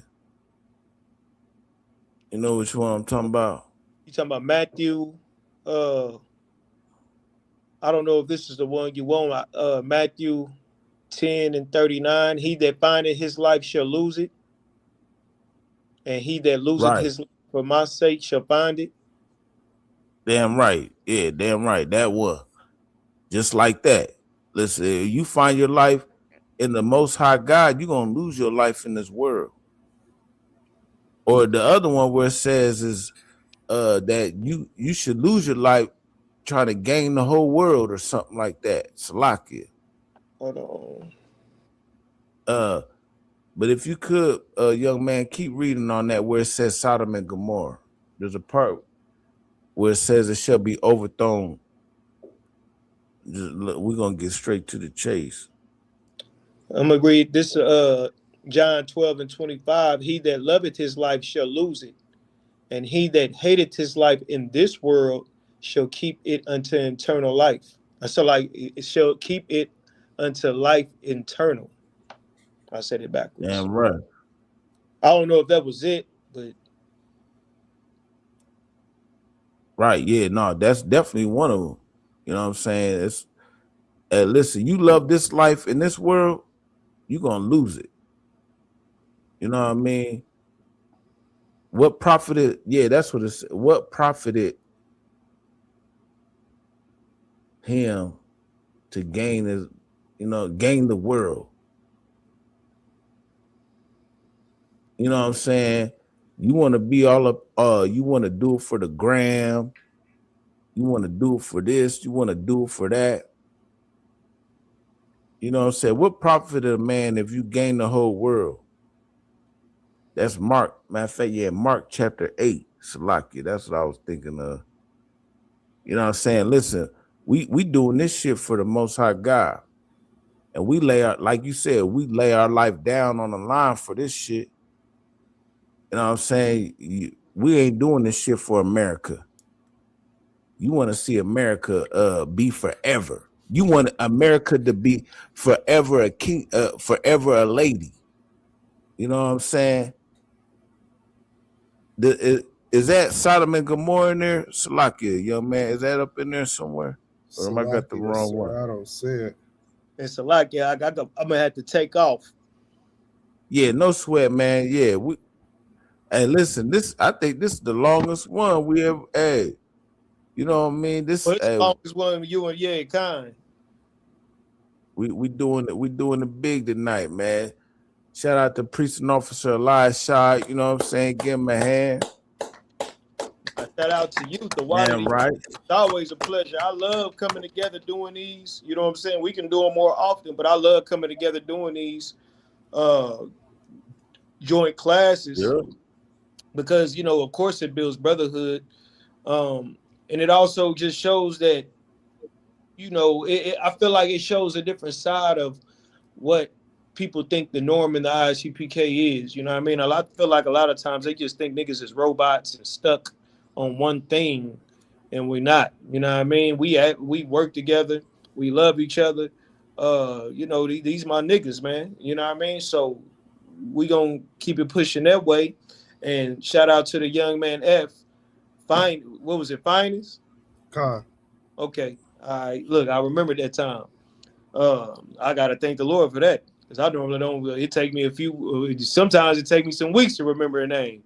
But the young man Finest, young man F, man, the water for your services, you know what I mean, and you holding it down and potentially becoming an officer in the UPK. So far so good, man. Just, you know, just make sure you stay in order and, you know, keep it pushing. That's all I'm gonna say on that. Damn right.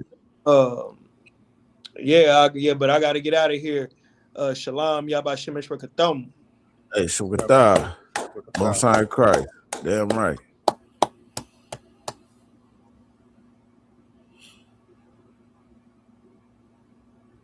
Yeah, Salaki. No, so yeah, grab me this Jeremiah 50. That's what it was. 50 and 40. You know what I'm saying? For all you naysayers out there who love America so much, you know what I mean? This is exactly what's gonna befall America. You know what I mean? Because knowledge and wisdom shall be the stability of that time. You wanna be in your slave master's bosom. That's what you want to do. You want to be in your slave master's bosom. You love the slave master's daughter. You love the slave master food. You still love the slave master's holidays. And you know what? Hey, if you want to, you can hit the link. Anybody, you know what? We going late night tonight. This is a heavy content late night edition. You know what I mean? Anybody can hit the link. Since we got a lot of naysayers in the chat, you know what I mean? No sweat. Yeah, go ahead. If you could, Baba Kashad, what that say? This is Jeremiah chapter 50, verse 40. As God overthrew Sodom and Gomorrah and the neighbor cities. If you could read up one, Salakia. Khan. This is Jeremiah chapter 50, verse 39. Therefore, the wild beasts of the desert with the wild beasts of the islands shall dwell there, and the owl shall dwell therein, and it shall be no more inhabited forever. Neither shall it be dwelt in from generation to generation. Right. So this is a future prophecy. Babylon will not be, see, right now, the land of Babylon, the historical land of Babylon, is being dwelt in. You know what I'm saying? But guess what? It won't be dwelt in anymore from generation to generation, because this is a future prophecy. You understand? Keep reading. This is verse 40. As God overthrew Sodom and Gomorrah and the neighbor cities thereof, saith the Lord, so shall no man abide there, neither shall any son of man dwell therein. Right. So just like how the Most High God overthrew ancient Sodom and Gomorrah, that's the same way that modern Sodom and Gomorrah is going to be. And what's the daughter of Babylon? Esau. Esau is the daughter of Babylon. And it won't be dwelt in no more. I pray you understand. Right. Straight up. And that's, you know what? There's another one that I want. That's not even my favoriteest one. But you know what? For time's sakes, we ain't even gonna go ahead and get it. I was trying to find the other one. I could have swore it was Isaiah 47. We already read Isaiah 47. Did I already have you read Isaiah 47? God.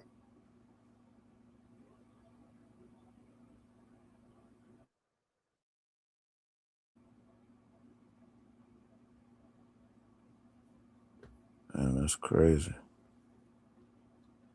Yeah, no sweat. But yeah, over in 1 hour shall it be overthrown. You know what I'm saying? Yeah, well, listen, if you think we some liars, come up on the stage, young man, nephew. Come on. Hey, prove all things.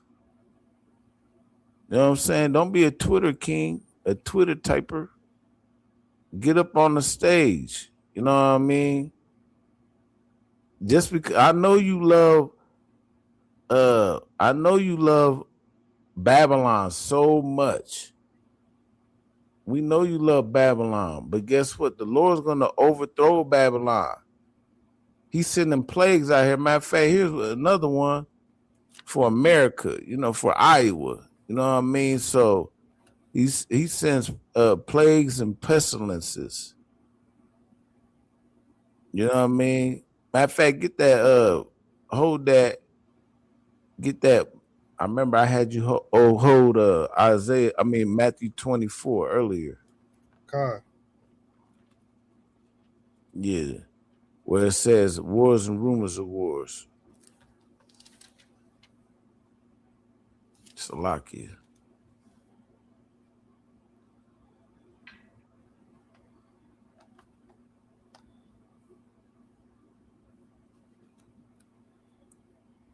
This is Matthew chapter 24, verse 6. And ye shall hear of wars and rumors of wars. See that ye be not troubled. Yeah, see, listen, we're hearing all these wars and rumors of wars. See, when you in this truth, don't be troubled. You know, because we know that this is coming to pass. We know that when we hear about Iran, Ukraine, South Korea, North Korea, China, all these different nations gearing up for battle, we know that this is our salvation. So we ain't gonna be troubled. See, y'all in the world, the gas prices getting high, you get worried. You like, what the hell's going on? Listen, the weed prices is gonna go up. Then what you gonna do? Yeah, the weed price. I remember back in the day, it said, "Man, it's a drought." I ain't heard a nigga say it's a drought in a minute. It's a drought. When the drought comes, oh my God, good night. You ain't gonna be able to get high no more, nigga. They gonna cut the weed supply off. You know what I'm saying? Niggas gonna be scrambling to look for that bag. What you gonna do then? Yeah, you can't. Keep reading. For all these things must come to pass, but the end is not yet. See, all these things shall come to pass, but the end is not yet. There's more shit that gotta come. Keep reading. Verse 7. For nation shall rise against nation, and kingdom against kingdom. Nation is gonna rise against nation. That's nationality against nationality. You see what the so-called white man is doing against the Mexican man. You know what I mean? They want to deport you. You see what niggas is doing against the Mexicans? But guess what? You was out at Cinco de Mayo today sipping tequila, talk about orale with a taco in your hand. And then you went back to saying deport all the Mexicans. Good night. You know what I mean? The Chinese man is against the niggas. You know what I'm saying? But guess what? They can make a Chinatown and Nigga Town, but we can't make Nigga Town and Chinatown. Right. The East Indians, they come over here and they make BP in all the hoods. Keep reading if you could, Baba Kasha. And there shall be famines and pestilences. And There should be what? Famines and pestilences. Pestilence. What's a pestilence? We just read about a pestilence. We just read about a pestilence on the goddamn ships. The ships got, what was it called? The Hyandas disease or something, plague? Some. They can't even get off the damn boat. And then even here in Iowa, because you know Iowa is the pork capital of the world, Craig.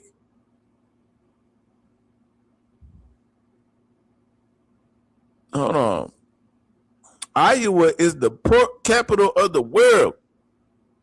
And guess what? We got something called the contagious swine disease that used to be eradicated decades ago. It's found back in Iowa. Good night. It says it's a highly contagious disease that's affecting swine, which was it was allegedly eradicated 20 years ago. But it's been found in Iowa. It's called the pseudo rabies.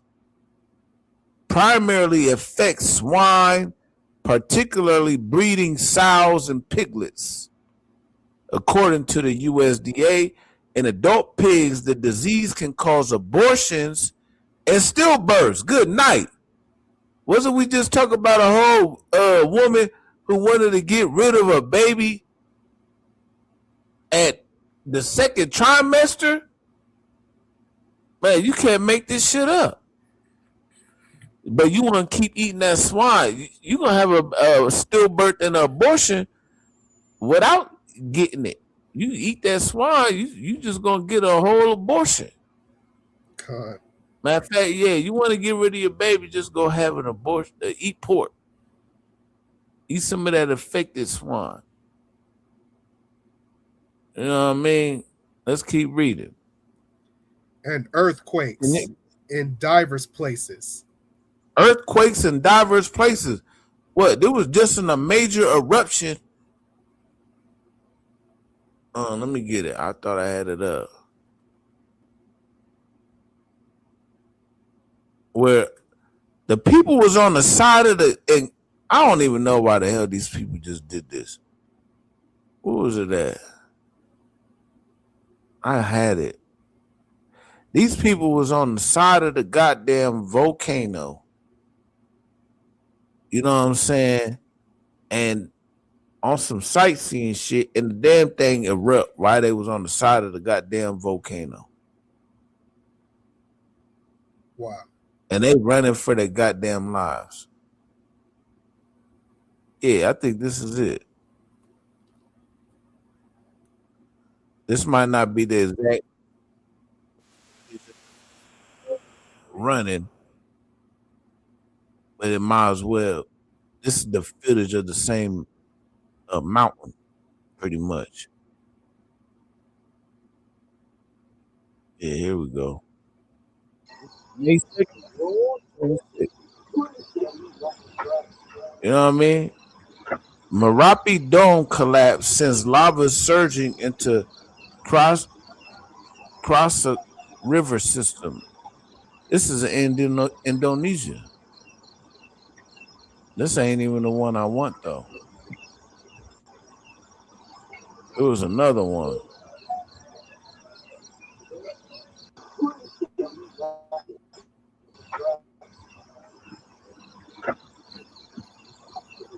There was one I just seen where the people, they was running down the damn side of the damn building.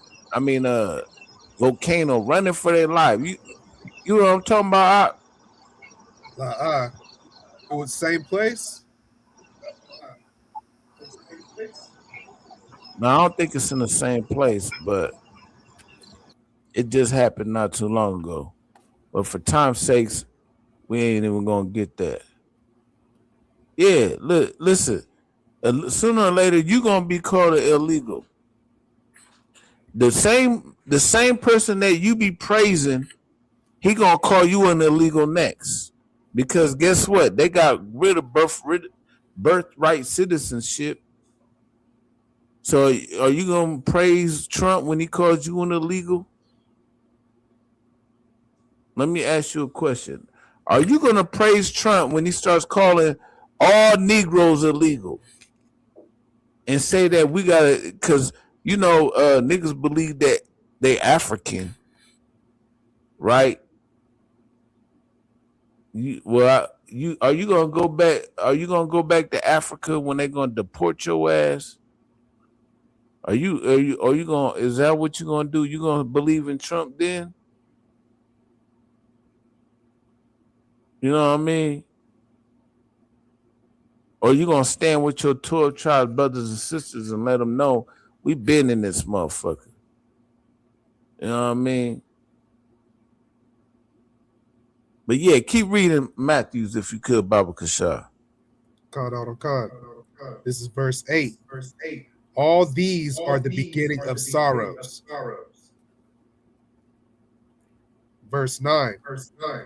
Then shall they deliver you up to be afflicted, and shall kill you, and ye shall be hated of all nations for my name's sake.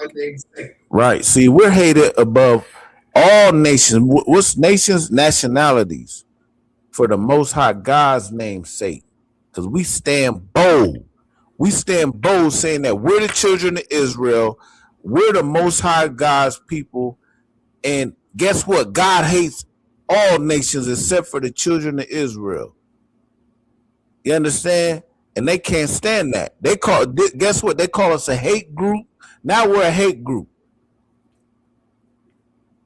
Now they want to come against us.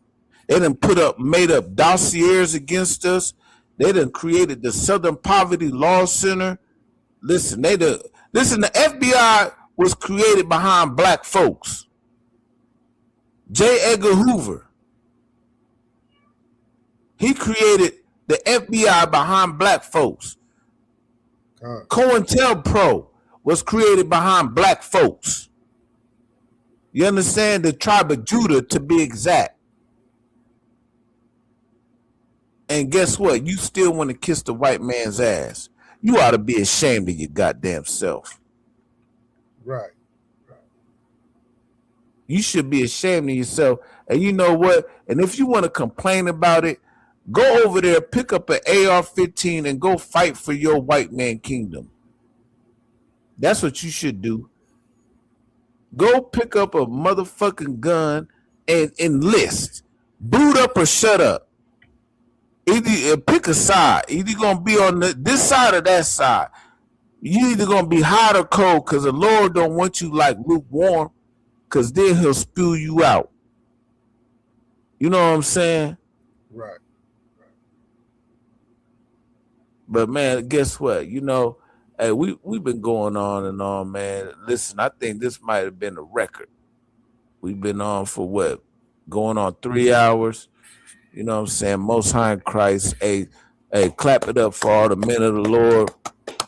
Shout out to Officer Tazan that was in the building. Officer Elisha, young man up in the building. Everybody in the chat. You know what I'm saying? Check us out every Tuesdays. Same time, same channel. Heavy content. Also, you know what I'm saying? Wednesday nights, law class. So check us out tomorrow, same time, same channel. And what we got coming up? May 30th, we got the Feast of First Fruits. You know what I mean? We got the Feast of First Fruits coming up. So definitely check us out. We're gonna have, we're gonna be feasting. We're gonna have good food. All that, play some spades or cards, you know what I'm saying? Checking the class. This is what we're gonna do. You know what I mean? And also after that, we got all the cookouts. The cookouts from Sea to Shining Sea is finna come up. So the first cookout, well, we got if I'm not mistaken, the Nashville Cookout. That's July, around the 1st of July, that weekend. You know what I mean? After that, we got the Midwest Fire Weekend Cookout. That's the end of July. And then the list goes on. You know what I'm saying? So definitely check out with your camp leaders. You know, hey, pay your tithes, you know what I'm saying? Because, hey, guess what? The nation don't build itself. The kingdom cometh not by observation, because the kingdom's in you. You know what I mean? So go to isupk.com and definitely put your brick in. Matter of fact, get in class. Get in class and put your boots on. You know what I mean? Put your boots on. You see young man up in the building. You see the brothers up in here. You see all of us on the internet, man. Listen, stop scoffing. Put your boots on. Straight up. And with that, Yahweh Shem Yah Shabrakatham, Yahweh Shemala Thumb by Shem Yah Shai. Yahweh Shem Yah Shabrakatham. Shalom, Lord Christ. Shalom, Most High Christ.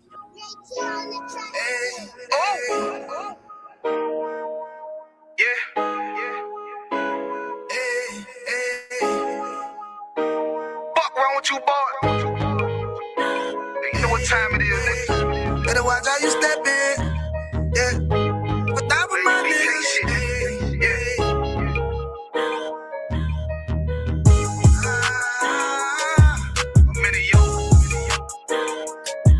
Got my nigga Rewan with me. But that was my niggas, it'll be an honor. You know what I'm saying?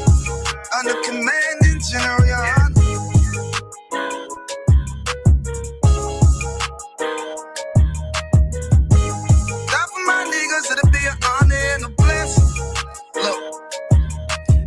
Straight off the top, I love all of my niggas. That shit ain't gon' stop till we on top when we ballin', my nigga. We be fly as fuck, you know them bitches be stalking my niggas. That shit'll never change, and it's the same with all my niggas. City to city, I should be at home. That's what my ribs say. But bitch, I'm grown. I'm in these streets and closed caption. Niggas know we bout that action. If a nigga play with me, then my hakim gon' let him have it. Hey, think you the shit, this truth the shit. Nigga play, I let that Ruger hit. Get on them tracks, they be like, who is this? I'm rude with it. Ain't got no manners. All them pussy niggas talking shit. Y'all know they can't stand us, but we UPK, Louisiana, bitch, that's what I'm ripping. And my niggas solid number, real ones in my section. If you wanna get down, put your boots on, start stepping. Brotherhood is a weapon. Brotherhood is a weapon. Better watch how you stepping, cause brotherhood is a weapon. If I die for my niggas, it'll be an honor and a blessing. Better watch how you stepping, cause brotherhood is a weapon. Brotherhood is a weapon. Better watch how you stepping, cause brotherhood is a weapon. If I die for my niggas, it'll be an honor and a blessing. Better watch how you stepping, cause brotherhood I lay my life down right now for all my sisters and brothers, because I love them. I see them dapping and hug them. It's amazing to see how well we adapt from the struggle. Born again from a life of sin, trapped in the gutter. My mind frame was to kill my own kind. Feeling inferior, waking up ready to die. Run with them killers, so it's just a matter of time. For why take your life or let you take mine? That's when I realized the slaves killing slaves while the white man live to get old. We in them graves, and shit got me feeling played. I opened the Bible, went through them records, found out we was royalty, a nation to be respected. But in this world we rejected, we hated for our complex. Still fighting to get accepted. We hear the truth and reject it, but love is getting corrected. And all my niggas correct me. The commandments, the foundation we erected. Brotherhood is. Go ahead though. Run it back. Yeah, so you know we got heavy content with Officer Design and Officer Kakam. You know what I'm saying? On Tuesdays we get that going on. You know what I'm saying?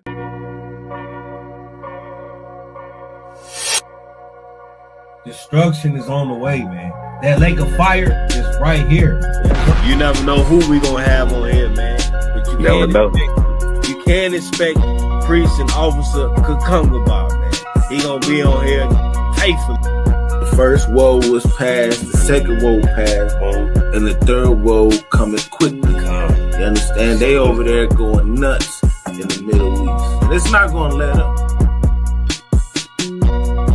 We not here for your feelings. You understand me? So if you all in your feelings, you just such emotional person, man, you might want to tune in to Joel Osteen.